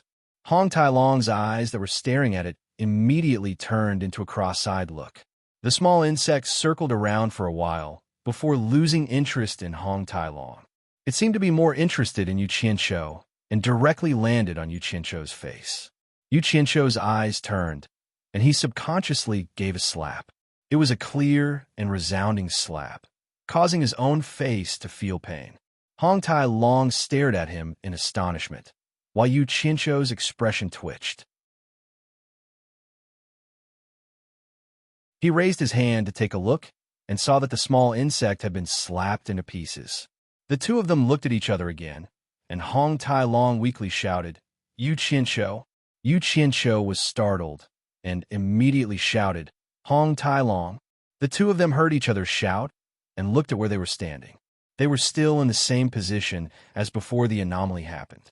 They were not paralyzed on the ground at all. They moved their hands and feet and took a few steps forward. When the two of them got closer, they were touching and pinching each other like fools. Suddenly, Yu Qianqiu gave Hong Tai Long a fierce slap on the face. Hong Tai Long covered his face and roared angrily. "What are you doing?" Yu Qianqiu picked his ears amidst the deafening roar and heaved a sigh of relief. "Damn it, he's really alive. That scared this old man to death. Where's this place?" He flew out as if nothing had happened. Not only was Hong Tai Long not angry, he was also pleasantly surprised when he came back to his senses and flew out with him. The two of them stood at the edge of the huge crater and looked around.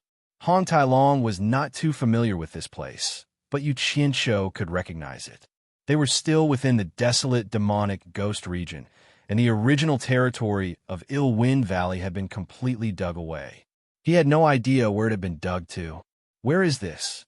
Hong Tai Long asked, not daring to be sure. "We're still in the mortal realm where we're doing good deeds." "You're right. The passageway to the netherworld has completely disappeared." Yu Qianqiu raised his head to look at the sun and realized that the time had already changed from midnight to noon. However, the process that the two of them had experienced would definitely not exceed 4 hours, and it was a very strange experience. Sigh, it's good that you're fine. I was almost scared to death. I've never encountered such a strange thing before. Hong Tai Long laughed and patted his chest in relief. After relaxing, he looked at Yu Qianqiu and asked, "What should we do next? Go to the immortal realm and the netherworld?" Yu Qianqiu nodded his head heavily, looked around, and let out a long sigh, and said, "The matters in this mortal realm are more or less settled. It's time to solve the problems in other places. Let's go." With a wave of his hand, the two of them disappeared at the same time. In the Divine Ruin Realm base, Hong Tai Long strolled around with his hands clasped behind his back. When everyone found out that he was the divine dragon that the Myriad Swords Demon Monarch rode back then, they looked at him with incomparable shock, especially Wei Chunqiu and Yun Peng. When the two of them felt the powerful dragon aura on his body, they actually faintly felt uneasy and restless.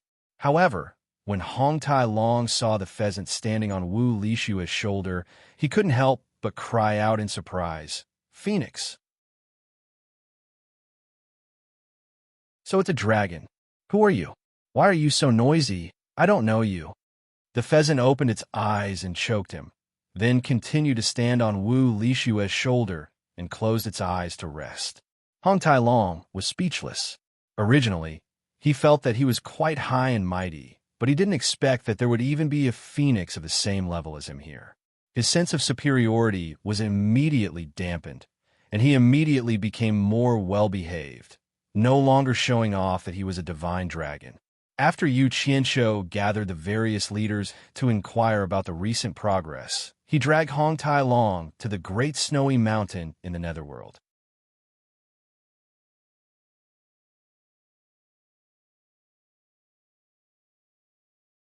Chapter 1177. In the great snow mountain of the underworld, deep in the snowy plains, there was an ice cliff glowing with icy blue light that had existed for countless years. Silver armor soldier, purple armor soldier, blue armor soldier, and red armor soldier paced back and forth in front of the ice palace's gate, as if guarding the gate. The ice souls inside the ice sculpture shone with brilliant colors. They looked helpless and melancholy, thinking about something. 1,000 armor soldier. Demon King 3 Knight has led the army of Demon Dao back to the Three Realms. What do you think? Red armor soldier suddenly turned around and asked silver armor soldier. Purple armor soldier and blue armor soldier turned around at the same time. He's already come out. What can I think? Silver armor soldier stopped in front of a carp ice sculpture, his gaze focused on the eyes of the ice sculpture. There were 2 black ice souls there. Red armor soldier slapped an ice pillar in the pavilion next to him and sighed. We took such a great risk to seal Demon King 3 Knight and the others back then. What a great price we paid. But now the Underworld Emperor has released them, and we've become the dogs of Demon Dao again. Back then, we risked our lives to seal the demon realm for the peace of the 3 realms. But now, soldier, you're thinking too much. Silver armor soldier looked at him coldly and said in a low voice, "The Underworld Emperor has his reasons for doing this." The other 3 were silent. Within the ice palace, Shui Linglong, who was wrapped in a furry fur coat, fell asleep peacefully again. However, her face still had a sickly flush. The Snow Emperor and Snow Empress both heaved a sigh of relief. They cupped their hands towards Bai Qi, who walked down from the ice bed, and said, "Thank you, Emperor of the Underworld. We only talk about friendship, not thanks." Bai Qi smiled elegantly as he stepped on the ice barefoot. "This is why I didn't expose our relationship, even in the most difficult times. If I really want to thank you, my 4 brothers should be the one thanking you for taking care of them. Underworld Emperor, you're too kind." The Snow Empress shook her head and smiled bitterly. The true Samadhi fire in Linglong's body is getting harder and harder to suppress. If the Emperor of the Underworld hadn't arrived in time and used his profound cultivation to suppress it, we wouldn't know what to do. The Snow Empress sat quietly beside her daughter. Bai Qi looked at Shui Linglong, who was sleeping peacefully and nodded with a serious expression. Seems like it's getting more and more serious each time. Don't worry. If you need anything, just look for me. I'll be there anytime. I'll look for an opportunity to borrow the power of the devil's path, to find the fire spirit of the 5 great spirits of heaven and earth. Hopefully, I'll be able to remove the Samadhi true fire from Linglong's body in one fell swoop. The Snow Emperor and Snow Empress looked at each other. They wanted to say something, but hesitated. The Snow Emperor could not help but ask, I heard that the Emperor of the Underworld has released the Demon Lord of 3 Nights and the others. Bai Qi hesitated for a moment. He said, I understand your worries, but you can rest assured. Demon Monarch 3 Nights has already promised me that I will still represent the Underworld and the Demonic Path Army will not harass you. As for the outside world, you and your wife have never cared about worldly affairs. The changes outside have nothing to do with you. The Great Snow Mountain is still your Great Snow Mountain. I'm just afraid that you won't be able to make the decision when the time comes. The Snow Emperor sighed in his heart. However, there was nothing he could do. He smiled awkwardly and said, Thank you, Emperor of the Underworld. Bai Qi could guess what they were thinking. However, he was also in a difficult position. He still smiled warmly and said, All right, my 4 brothers have troubled you for a long time. I'm here to bring them away with me. We'll meet again in the future. The couple hurriedly sent him off. The 3 of them walked him all the way to the entrance of the Ice Palace. Silver Armor 1,000 soldiers and the other 3 also came over to express their gratitude to the couple. Both sides had their own matters on their minds. After exchanging some pleasantries, they were about to leave. Bai Qi and the others had just turned around when they all froze on the spot. Even the Snow Emperor and Snow Empress were no exception. 2 figures suddenly appeared on the ice cliff. Yu Qianqiu and Hong Tailong were startled when they saw Bai Qi and the others. Hong Tailong suddenly laughed wildly and said, You can wear out iron shoes in fruitless searching, but you'll find what you're looking for without even looking for it. Bai Qi, I didn't expect to see us here. Hong Tailong. The 5 of them trembled and exclaimed in unison. Bai Qi was even more shocked as he said, You're not dead yet? Although the Snow Emperor and Snow Empress knew Yu Qianqiu, they didn't know Hong Tailong. Seeing how shocked Bai Qi and the others were, in addition to Hong Tailong's tone, the couple instantly felt that something was amiss. Hong Tailong laughed loudly and said, What a joke! What can a mere spirit severing smoke do to me? Bai Qi, you probably didn't expect to see me again even in your dreams. Where is Jean Tyron? Let's settle the score today. Bai Qi suddenly turned around and looked at the Snow Emperor and Snow Empress coldly. You 2 betrayed me? A murderous intent appeared on his face. The couple hurriedly waved their hands and explained, Emperor of the Underworld, you've misunderstood. Why will we betray you? Then how did they know I was here? Bai Qi shouted sternly. The Silver Armor 1,000 soldiers and the other 3 also looked at the couple with murderous intent. The Snow Emperor immediately smiled bitterly at Yu Qianqiu and said, Yu Qianqiu, why didn't you come earlier or later? Why did you come at this time?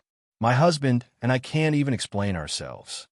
Yu Qianqiu was here to exchange for the Xianming soul refining technique. How could he let anything happen to the couple? He immediately laughed harshly and said, Bai Qi, it really has nothing to do with them. I know them and came to visit them when I was passing by. I didn't expect to see you here. You heartless bastard. You actually dared to collude with that bastard, Yin Zhuixing, to kill me. Today, it's time to settle the score. Actually, there is no need to explain. Bai Qi was just angry for a moment. Thinking about the shocked reactions of Hong Tailong and Yu Qianqiu, they obviously didn't expect to see him here. He immediately laughed coldly and said, With just the 2 of you, his gaze swept around, as if he was worried that someone else would appear.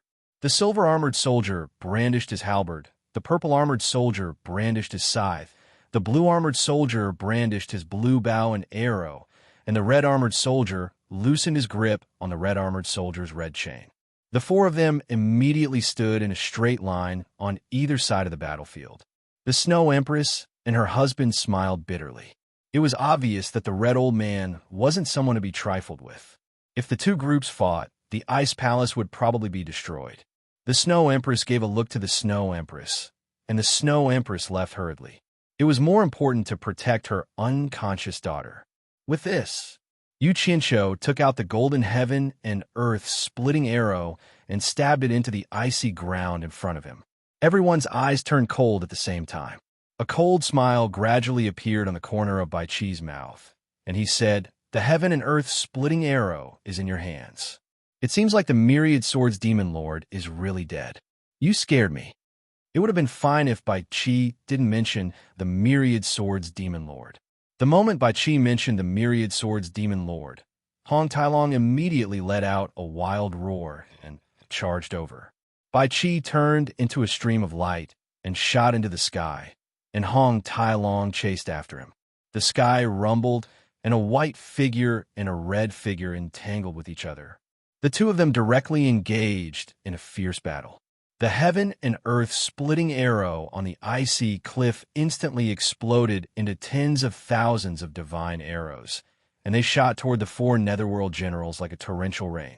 Yu Qianqiu was now extremely courageous, and he dared to take the initiative to fight the four netherworld generals head-on. As expected, he didn't panic because he had the goods in his hands. Reckless fellow.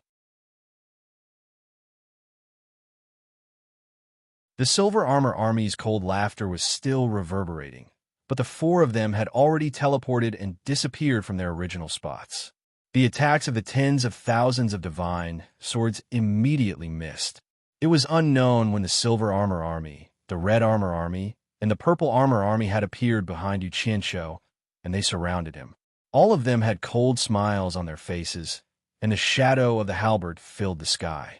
The shadow of the death god's scythe swept across Yu Qianqiu's waist, and the shadow of the red chain lashed out. With the cultivation of these three people, if Yu Qianqiu was hit by any one of them, he would immediately have to say goodbye to this world, especially since the Blue Armor Army in the sky had already drawn their soul-slaying bows. If Yu Qianqiu was lucky enough to escape, the soul-slaying bows would immediately teach him a lesson.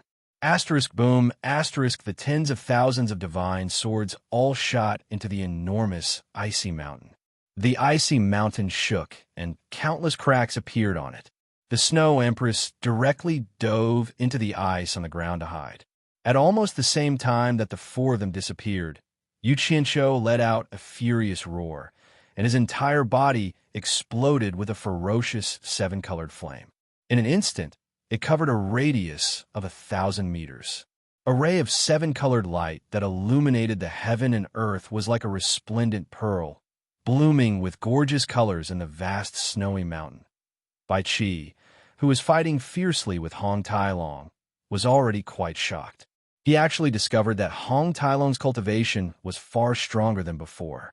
Because he didn't know that the Myriad Swords Demon Monarch had used the Divine Dragon Empowerment technique to return half of Hong Tailong's cultivation to him before he died, he didn't have the time to notice that Hong Tailong had already made the first move. In addition, Hong Tailong's dragon body, which belonged to the dragon race, was extremely resistant to attacks. He actually withstood the black light shot out by the obsidian light mirror without caring about anything else. He only attacked without defending, completely throwing caution to the wind. It was as if he was fighting with his life on the line.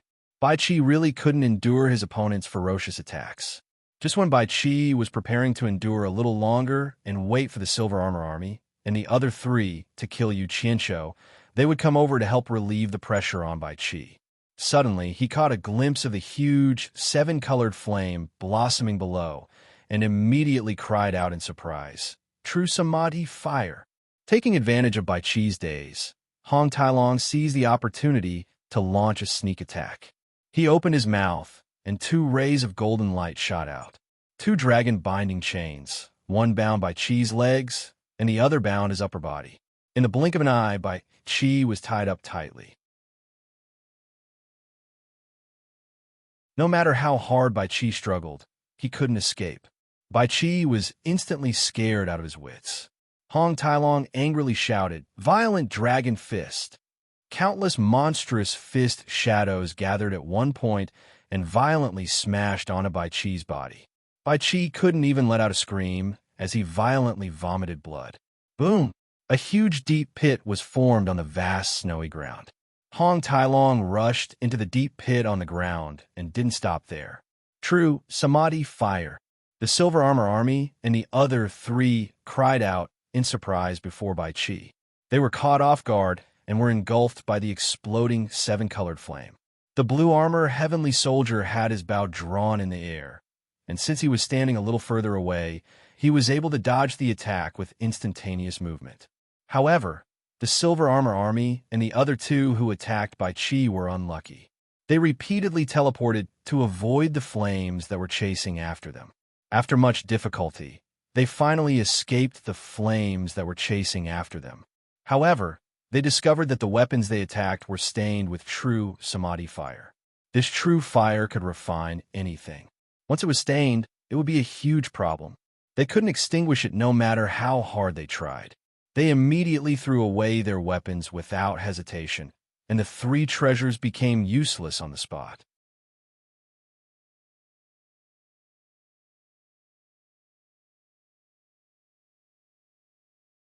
Chapter 1178. The iceberg where the ice palace was located melted instantly, not into water, but into steam. Wherever the true Samadhi fire reached, and even further away, was filled with smoke and mist. The blue-armored celestial soldier who had just fled immediately noticed Bai Chi's terrible condition. He cried out in grief, "Emperor of Netherworld!" He turned around and shot the soul-slaying arrow at Hong Tailong, who was beating Bai Chi. Yu Qianqiu was nowhere to be seen amidst the rapidly dispersing mist and the colorful flame. But suddenly, Yu Qianqiu's furious roar rang out, "Kill!" Tens of thousands of golden specks of light shot out from the blazing flames, blotting out the sky and covering the earth. In order to save the Emperor of the Underworld, the blue-armored celestial soldiers who had drawn their bows and shot arrows furiously didn't care about their own lives. Instead of dodging the rain-like attacks of the divine swords, they braced themselves and turned around to shoot the arrow at Hong Tailong. As soon as the arrow was shot out, a dozen indestructible golden light specks pierced through his body, almost turning him into a sieve. The soul-slaying bow in his hand was cut into a few pieces by the rapidly piercing divine swords, making a buzzing noise as the bowstring was broken. Tins of blood spurted out from the blue-armored celestial soldier's body. Although he tried to choke back something with a reluctant expression, he still choked out a mouthful of blood. His head tilted to one side, and he fell straight down to the snowland below. Silver-armored celestial soldier and his two companions, who had hastily dodged the divine swords, turned around and saw this scene. Immediately, they let out a deafening howl, "Celestial Army!" At this moment, Hong Tailong dashed out from the deep crater with a bloody man in his hand. The soul-slaying arrow brushed past his shoulder. Boom! The ground shook, and the snowland cracked. The colorful flame covering 1,000 meters on the snowland shrank rapidly, and a man made of fire dashed out. Behind him, tens of thousands of golden light specks circled like a shoal of fish in the ocean. Hong Tailong carried Bai Chi, who was already on the verge of death. His white clothes dyed in blood, and was still tightly bound by the dragon binding rope. He flashed to Yu Qianqiu's side, handed him over, and said, "Take him. I've already sealed his cultivation." Then he turned to look at the three dumbfounded people in the distance and sneered, "Leave those three fellows who helped the evildoer to me." Yu Qianqiu retracted his true Samadhi fire and reached out to grab the dragon binding rope. He looked coldly at Bai Chi, who was beaten up beyond recognition, and casually lifted him up. He wouldn't have the slightest bit of sympathy for him. This was a life-and-death battle. If he lost today, his ending wouldn't be any better. Other than death, they might even hand him over to Yan Zhuixing. That was why it was said that showing mercy to the enemy was equivalent to committing suicide. "Wait!" Yu Qianqiu called out to Hong Tailong. His eyes narrowed as he swept a glance at the three people in the distance. He felt a little strange at his heart. If the three of them had split up and fled, Hong Tailong might not have been able to capture all of them. It would already be good if he could capture two of them. However, the three of them did not flee. Instead, they were looking at him with grief and indignation. Hong Tailong looked at him in confusion and asked, "Are we going to let them go?" Yu Qianqiu didn't reply to him. He stretched out his other hand, and a divine sword flashed into his hand. He placed the sword on Bai Qi's neck expressionlessly and shouted at the three people, "If anyone dares to flee, I will immediately cut off his head.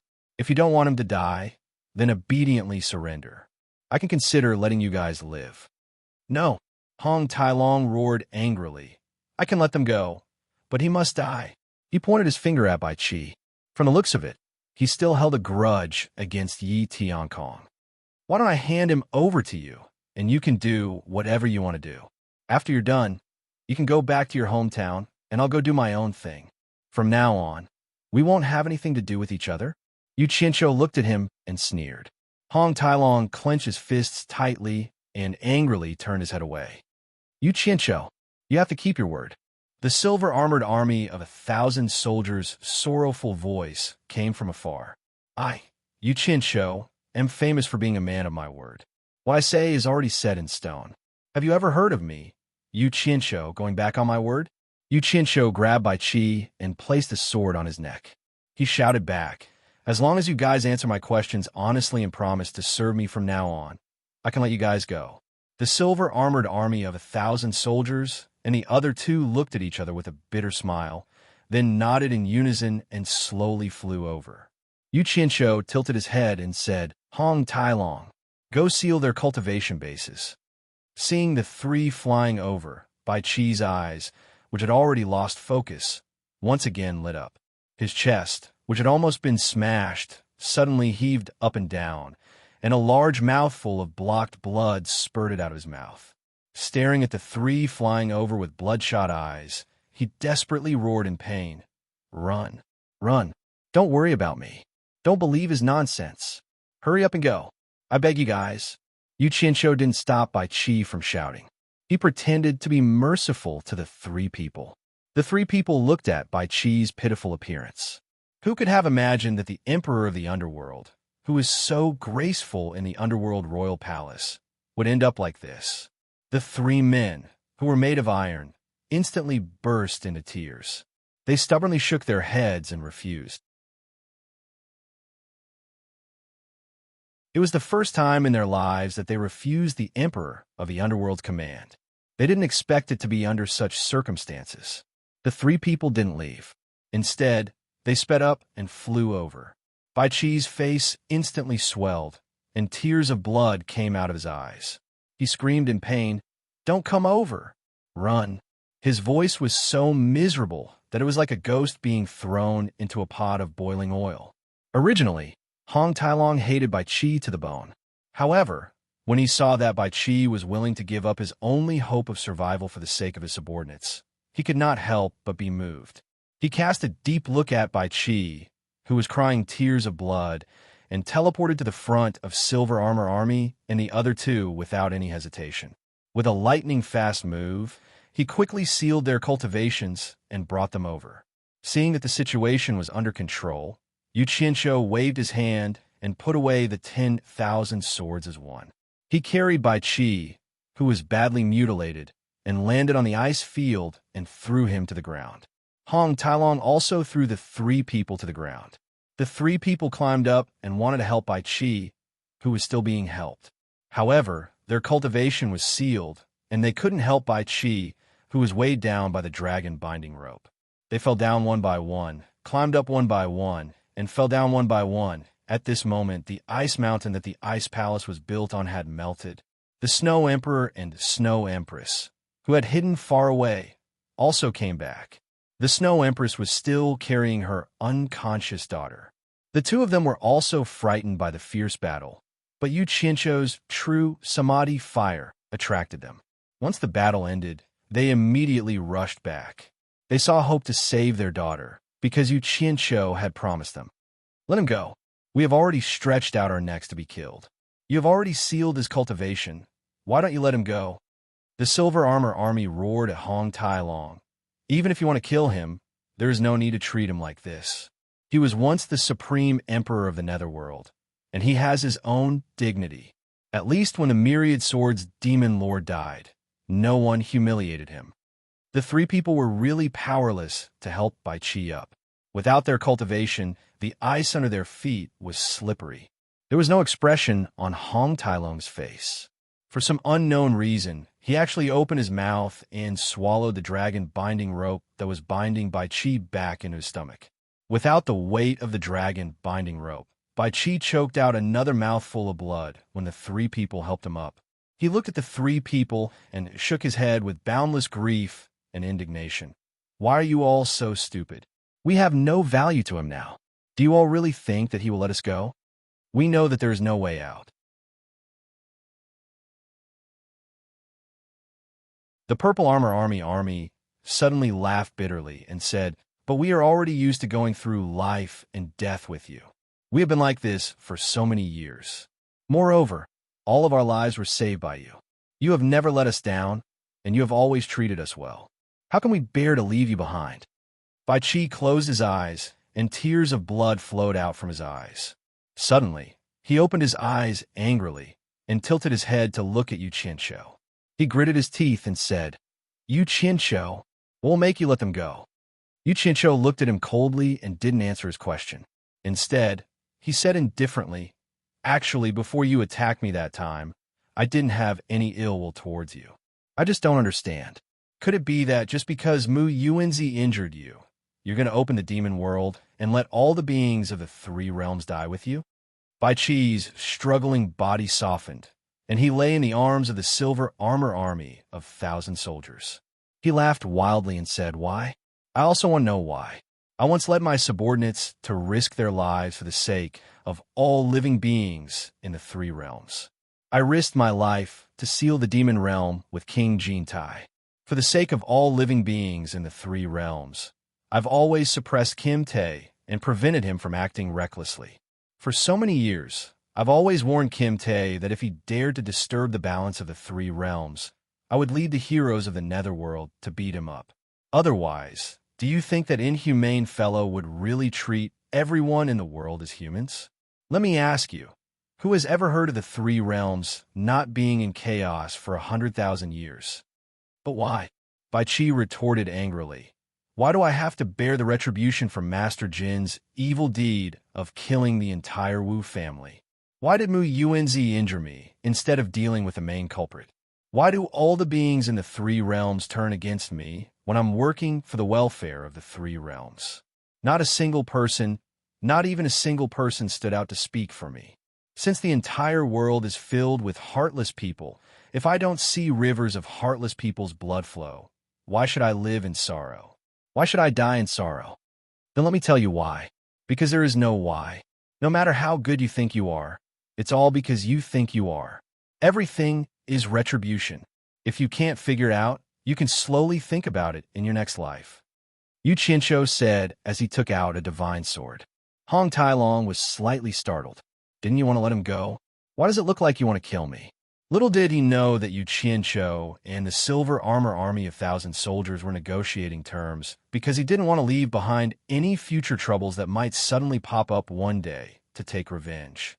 Thus, he purposely led the three of them to surrender so that they wouldn't slip through the net. To him, if he didn't kill a single one and let them all go, then he would be a good person.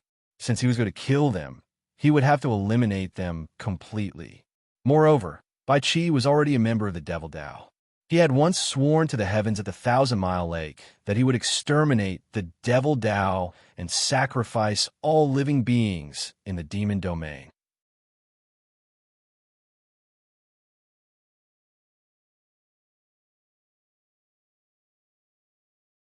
Chapter 1179. Right at this moment, the Snow Empress suddenly flashed over. She braced herself and cupped her hands with a bitter smile.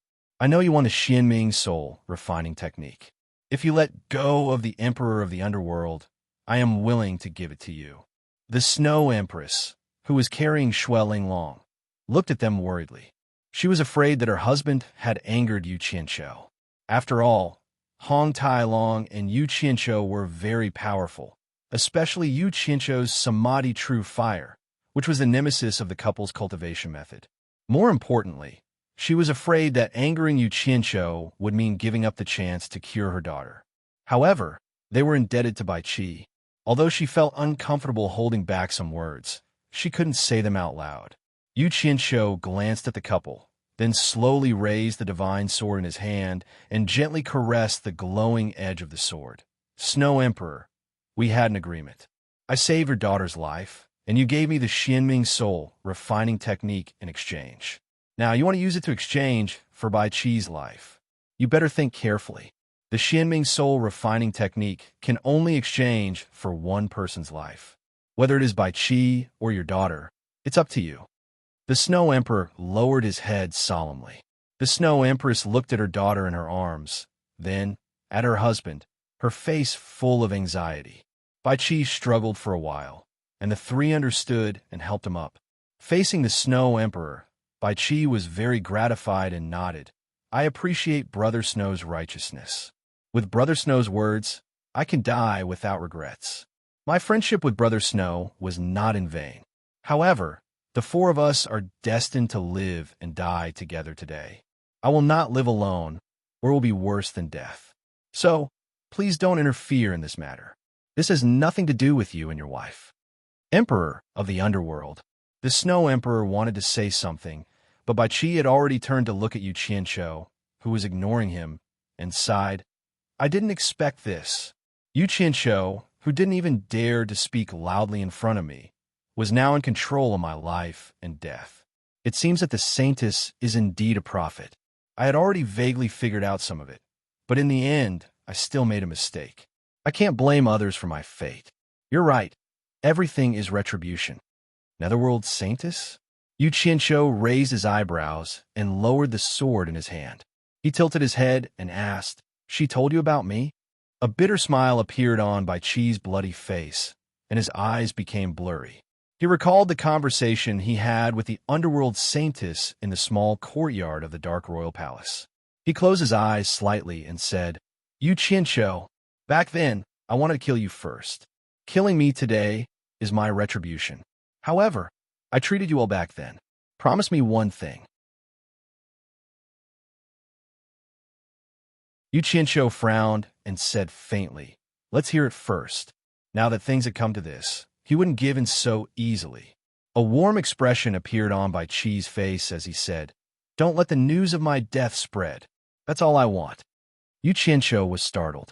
He asked with some surprise, "You're already dead, yet you still care about the waves behind you. I want to know why. Is it worth it for me to promise you?" Wan Ling's figure appeared in Bai Qi's mind. He had protected the entire 10,000 Holy Palace from the Demon King 3 nights. After rescuing Wan Ling, he and Wan Ling had an intimate time together. When they parted, he had said that he would come back to pick her up after finishing his business. Who would have thought that it would be an eternal farewell? He let out a soft sigh and closed his eyes as he replied, "If she doesn't know that I'm dead, she will naturally live on. I have nothing left for her. The only thing I can give her now is to give her the hope to live on." Everyone else was confused, but Yu Qianqiu seemed to be deep in thought. He had already linked it to Wan Ling. He paused and said, "I can promise you this. I originally wanted to use the Xianming Soul refining technique to refine you all into profound weapons. As you said, on account of the kindness you have shown me, I will give the 4 of you a quick death. From now on, the grudges between us will be resolved, and we will not owe each other anything." As soon as he finished speaking, a golden light flashed in his hand. With 4 pu-pu sounds, 4 heads bounced up and fell to the ground. Warm blood spurted out from their mouths. The 4 corpses fell to the ground and twitched for a while before they stopped moving. The blood that flowed out from the severed heads quickly solidified on the icy ground. Hong Tai Long looked at Yu Qianqiu as he silently put away the divine sword in his hand. Previously, he had thought that he would let them go. He didn't expect that he would not leave a single one alive. Han Tai Long wanted to say something, but he didn't know what to say. The Snow Empress and her husband looked at Bai Chi's corpse dumbfoundedly. Suddenly, a ball of 7-colored flame swept across, and there was nothing left on the ground. Even the blood had turned into ashes. Yu Qianqiu turned around and walked towards the husband and wife. He stopped in front of the Snow Empress, who was carrying Shui Linglong, and said indifferently, "Snow Empress, I have always remembered the promise I made in the past. Today, I have come to fulfill it." He stretched out his 5 claws and grabbed towards Shui Linglong. Not long after, a strand of 7-colored flame that was not much thicker than a strand of hair emerged from Shui Linglong's body. It was this little fellow that caused the Snow Empress and her husband to be helpless even with all their efforts. That strand of flame drilled into Yu Qianqiu's palm. Shui Linglong, who was still unconscious, let out a soft moan. Her body that was being carried moved slightly, and the sickly redness on her cheeks gradually disappeared. The husband and wife looked at their daughter, who was recovering quickly, but they didn't feel the slightest bit happy. The Snow Empress raised her head and saw that Yu Qianqiu was staring at her with a burning gaze. She couldn't help but smile bitterly and shake her head. She took out a Jade archive and quickly inserted something into it, then flicked it out. Yu Qianqiu casually caught the Jade archive and examined it. After thinking for a long time, he nodded slightly and said, "So that's how it is. I understand now."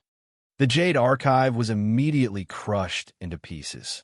In fact, the Xianming soul refining technique wasn't a technique that required a large amount of time and practice. It was a technique that condensed all of the opponent's cultivation into the essence of the technique and used it. It required a spiritual object that was connected to the user so that the user could control it. No matter what type of spiritual object was used, the user would need the same type as the medium to unleash its power. This was the reason why the Snow Empress said that Yu Qianqiu couldn't practice without absorbing the fire spirit.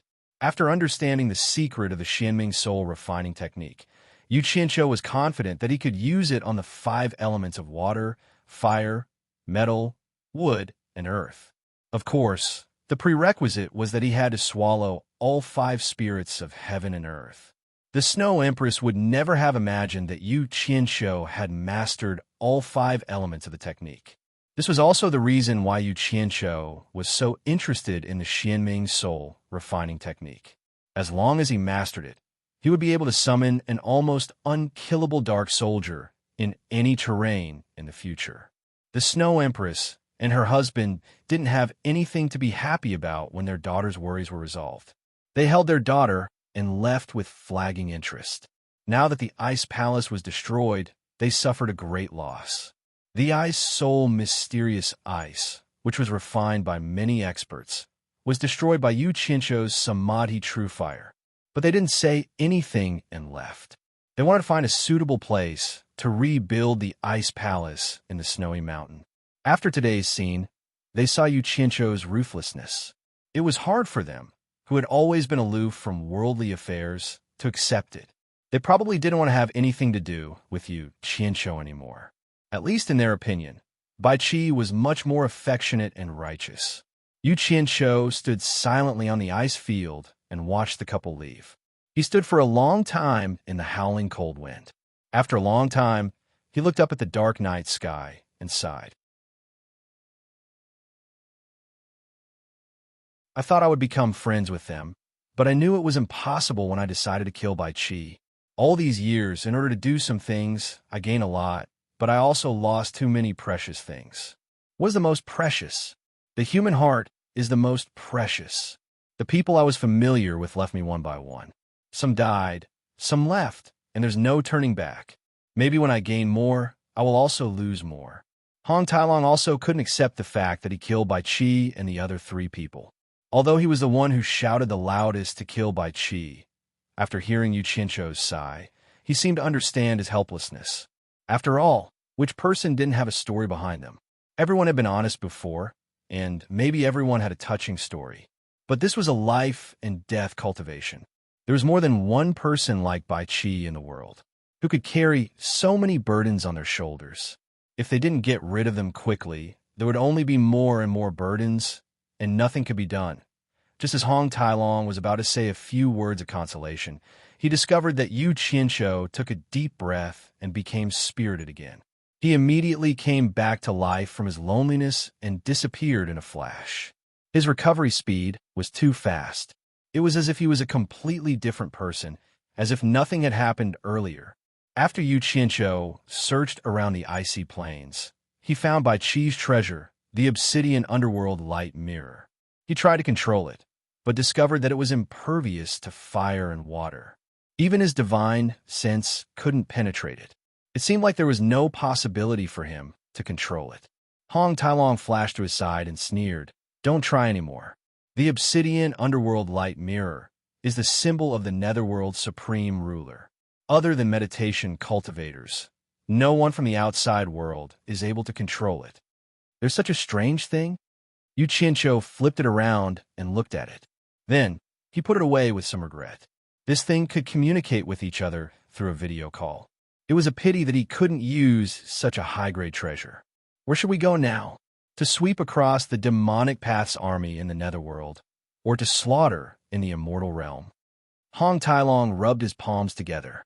He couldn't wait to prove to the three realms that he, Hong Tailong, had returned. Yu Qianqiu lowered his head and calculated for a while. He muttered to himself, "Looking at the time, it's about time. I wonder if that fellow, Shun Yu, will keep his promise." Then, he suddenly raised his head and said, "My master doesn't know about the human realm being sealed. I want to report to him first." "Your master? Where?" Hong Tailong was stunned.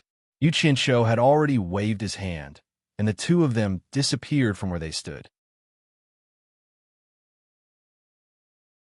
By the netherworld river beside the myriad heavens boundary barrier, the two of them appeared. Hong Tailong quickly looked around and asked hesitantly, "You're finally here?" A woman's clear voice rang out. The two of them looked at the other side of the river. The netherworld saintess slowly walked out from the ground.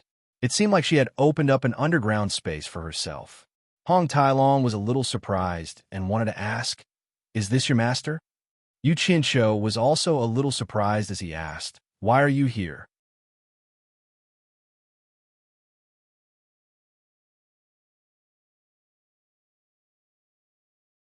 Chapter 1180. However, what surprised him even more was that Shun Yu also walked out of the cave, smiled awkwardly at him, and curiously looked at Hong Tailong. Then, he flew over with the underworld saintess. Seeing that Shun Yu kept his promise, Yu Qianqiu was relieved, but he was a little puzzled as to why the two of them were together. He couldn't help but ask, "Why are you two together?" Shun Yu said embarrassedly, "I came here a few days in advance to wait for you. Who knew that I would also meet Miss Xian here? So we waited for you here together. Taishu Xian is also waiting for me? Could it be that her ability to predict the future had reached such a level? Or is it a coincidence?" Just as Yu Qianqiu showed some doubts on his face, Taishu Xian, whose face was covered with a black veil, suddenly sighed faintly and asked, "You really came here? In that case, Bai Qi didn't escape the calamity after all." Hong Tailong, who was already confused, was even more puzzled. The two of them came here in the blink of an eye. How did she know that Bai Qi had encountered a calamity? Yu Qianqiu didn't dare to underestimate her. He had a deeper understanding of this woman's divine foresight. However, because he had promised Bai Qi not to leak the news that he was dead, a confused look appeared on his face as he asked, "What do you mean by Qi didn't escape the calamity? What happened to Bai Qi?" Hong Tailong immediately turned his head and rolled his eyes. Taishu Xian looked deeply at Yu Qianqiu and shook his head slightly. "Bai Qi and I were friends, and I couldn't bear to see him suffer tragedy. I originally wanted him to use you to defy the heavens and change his fate. I also thought that he understood. Now it seems that the two of you didn't get along after all. It's really hard to defy the heavens' will." Yu Qianqiu's eyes flickered. He wanted to say something, but hesitated for a while. In the end, he still said with a blank look, "What do you mean? Why don't I understand?" Tai Shu Xian saw that he was deliberately acting dumb, so he didn't linger on this topic. He quietly turned around and said, I have been waiting for you here for a long time. Since you want to go inside the celestial boundary, why don't we go together? What? The celestial barrier of the mausoleum of the gods? Hong Tai-long looked around in shock, while Yu Qianqiu glanced at Shunyu meaningfully, as if he was asking, Did you say that? Feeling guilty, Jiuyu turned around and flashed into the river. He transformed into a giant clam and opened his shell to wait for the three of them to come in. Tai Shu Xian was the first to enter in a flash, followed by Yu Qianqiu. Hong Tai-long still had a shocked expression on his face as he glanced left and right before following behind them. The huge clamshell closed up, and it quickly swam upstream in the Netherworld River. When a few of them came out of the clamshell again, they had already arrived at the cliff within the boundary of all heavens. Hong Tai-long stared at the huge moon with his mouth agape. Tai Shu Xian seemed a little excited to return to this place. He didn't greet the crowd and immediately flew in the direction of his home. Yu Qianqiu took out a flying shuttle and let Hong Tai-long drive it. He brought along Jiuyu and caught up with Tai Shu Xian in the blink of an eye. They carried her and quickly disappeared into the distance. When they arrived at the small courtyard on the monster-like mountain, Tai Shu Xian couldn't wait any longer and flashed down. White-haired Grandma Yin walked out of the house and saw her. She immediately called out with a trembling voice, Little Xian. Tai Shu Xian quickly walked over and knelt down on the spot. She hugged Grandma Yan's leg and cried, Grandma, Xian is back. After Grandma Yin helped her up and checked on her, the two of them hugged each other and cried. As they cried, they asked each other something and completely ignored the three people who walked in after them. After a long while, the two women who looked like a grandparent and granddaughter finally stopped crying. When Grandma Yin saw Yu Qianqiu, she wiped her tears and let go of Tai Shu Xian. She walked to him and bowed. Yu Qianqiu, this old woman thanks you. She was thanking him for bringing back Tai Shu Xian, who had disappeared for so many years. You can't do that. Yu Qianqiu hurriedly held her. Grandma Yin didn't stand on ceremony. She pulled his hand and led him into the house. She then waved at the other two people and said, Come in, come in, come in, everyone come in. Grandma Yin, you don't have to be so polite. Yu Qianqiu persuaded her and said seriously, I still have something to do, so I won't disturb you this time. I'll visit Grandma next time. He suddenly thought of something and asked respectfully, By the way, Grandma, have you heard any news about my master recently? Hong Tai-long's ears pricked up. He looked at Yu Qianqiu with a stunned expression and pondered in his heart. Could this guy's master be in the mausoleum of the god of sin? Your master? Grandma Yin was also stunned. Then she came to a sudden realization and said, You're asking about that green-robed madman, right? Yu Qianqiu's expression twitched. The so-called green-robed madman shouldn't be anyone else. He then coughed dryly and said, From what Grandma said, you seem to have news about my master. Grandma Yin also felt that her choice of words was a little inappropriate, but she still frowned and nodded with a solemn expression. She said, I do know, but you must not let the others here know that he is your master. Otherwise, I'm afraid it will bring you trouble. Yu Qianqiu's expression twitched again. He guessed that the old man had done something that angered the heavens and the people again. So he asked weakly, Grandma, can you explain it clearly? What exactly happened? Sigh. Grandma Yin sighed and shook her head.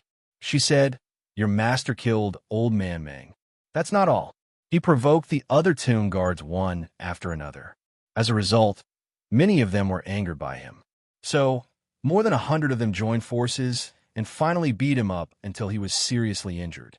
Who knew that after he escaped into the boundary of heavens to recuperate, he would not stop. After he came out, he killed 60 to 70 minor god-level cultivators in a row. Dozens of them were seriously injured and luckily escaped with their lives. In the end, a tomb guard with the cultivation of an early-stage great god was alarmed. He and your master fought fiercely for a day and a night. In the end, the two of them were evenly matched. Both of them were seriously injured and had to retreat. Your master has not come out to cause trouble for a long time. He has been recuperating in the boundary of heavens. Although everyone can see him, they can't break into the boundary of heavens. So, they can't do anything to him. Yu Qianqiu was speechless for a while. He realized that the old man was getting more and more reckless. He dared to challenge a group of God-level experts alone. Was it fun to be seriously injured for no reason? It was simply unreasonable. The others were also speechless. After the shock, Taishu Xian's eyes flickered. No one knew what he was thinking. Shen, you seem to have heard of this before. He was speechless. Hong Tailong looked at Yu Qianqiu as if he was looking at a monster. Never in his dreams would he have thought that Yu Qianqiu had such an awesome master. Grandma Yin paused for a while and smiled bitterly. Now, the people in the cemetery of the God of Tombs are in a state of panic because of your master. No one knows when he will come out to cause trouble again. Everyone is spreading the news, hoping to unite to deal with your master. Sigh. Back then, if it wasn't for last Xian who divined for me and told me not to get involved in the matters outside, I'm afraid I wouldn't have been able to escape from your master's hands. I just don't understand. What is your master trying to do? Everyone here is a group of people who stand aloof from worldly affairs. Why would he want to disturb the peace here? No one is provoking him. Yu Qianqiu blushed with shame. Finally, he gritted his teeth and said, "There's something wrong with the old man's head. Don't lower yourself to his level." Grandma Yin immediately said angrily, "Who wants to lower themselves to his level? We really don't want to lower ourselves to his level, and we can't wait to stay away from him. But he insisted on coming to our door, and we can't leave the cemetery of the God of Tombs. What do you want us to do?" Yu Qianqiu also smiled bitterly. The old man was still resolutely striving for a higher and stronger goal. It seemed that he had never wavered in that thought. Yu Qianqiu didn't know what to say. Seeing that the atmosphere was a little awkward, Taishu Xian immediately came forward to resolve it. "Grandma, I want to pay my respects to Father and Grandfather Moon God." Grandma Yin glanced at her and understood what she was thinking. She didn't linger on this topic anymore. She shook her head and walked out with the help of Taishu Xian. Ahem, since they are elders, I should pay my respects. Yu Qianqiu followed out with some guilt. Then he cursed in his heart. Damn it, I didn't do the wicked things that the old man did. Why should I feel guilty? Hong Tailong and Shun Yu looked at each other and followed out. In front of the tombs of Taishu Zheng and the moon god, Taishu Xian knelt down and kowtowed sincerely. He was even muttering something. Yu Qianqiu bowed repeatedly to the tombstones. Shen Yu followed suit. Hong Tailong crossed his arms and followed suit. Taishu Zheng didn't know who it was. When he saw the tomb of the moon god, he muttered, "So the moon god is buried here too." Grandma Yin saw that he was being disrespectful and naturally couldn't stand it. But when she realized that she couldn't see through his cultivation, she couldn't help but mock. "Do you know my husband?" "Huh?" Hong Tailong turned around and was stunned. After he reacted, he said disapprovingly, "The moon god. I heard of him when I was in the divine realm." "You are?" "Huh?" Grandma Yin was stunned. She glanced at them and asked in confusion, "You are also from the divine realm? Why haven't I seen you before? May I know your name?" She mistakenly thought that Hong Tailong was a tomb guard in the Divine Tomb Cemetery. "It's not strange that you haven't seen me before." Hong Tailong revealed a normal expression and said, "I, Hong Tailong, am a nobody in the Dragon Clan. I have never made a name for myself in the Divine Realm. It's normal that we haven't seen each other." You are from the Dragon Clan?" Grandma Yin looked at him in surprise, as if she couldn't believe it. Just as she was about to ask again, she saw Hong Tailong casually walking to the front of the huge grave mound. He caressed the dark red crystals that formed the grave mound and said, "It is said that as long as the corpse of the person buried in the blood jade red crystals is intact, his cultivation and corpse can be maintained. At the same time, the blood jade red crystals can absorb the essence of the moon and condense the dead soul. When the time is right, the dead can be resurrected. This is also the reason why people in the divine realm fight to be buried in the divine tomb cemetery. I wonder if it's true?" Grandma Yin was already annoyed by his rude behavior. Yu Qianqiu glanced at her and quickly pulled Hong Tailong away to stop him from carelessly touching the grave mound. Then, he pulled Xinyu along, and the three of them bid farewell to Grandma Yin. Grandma Yin nodded unhappily.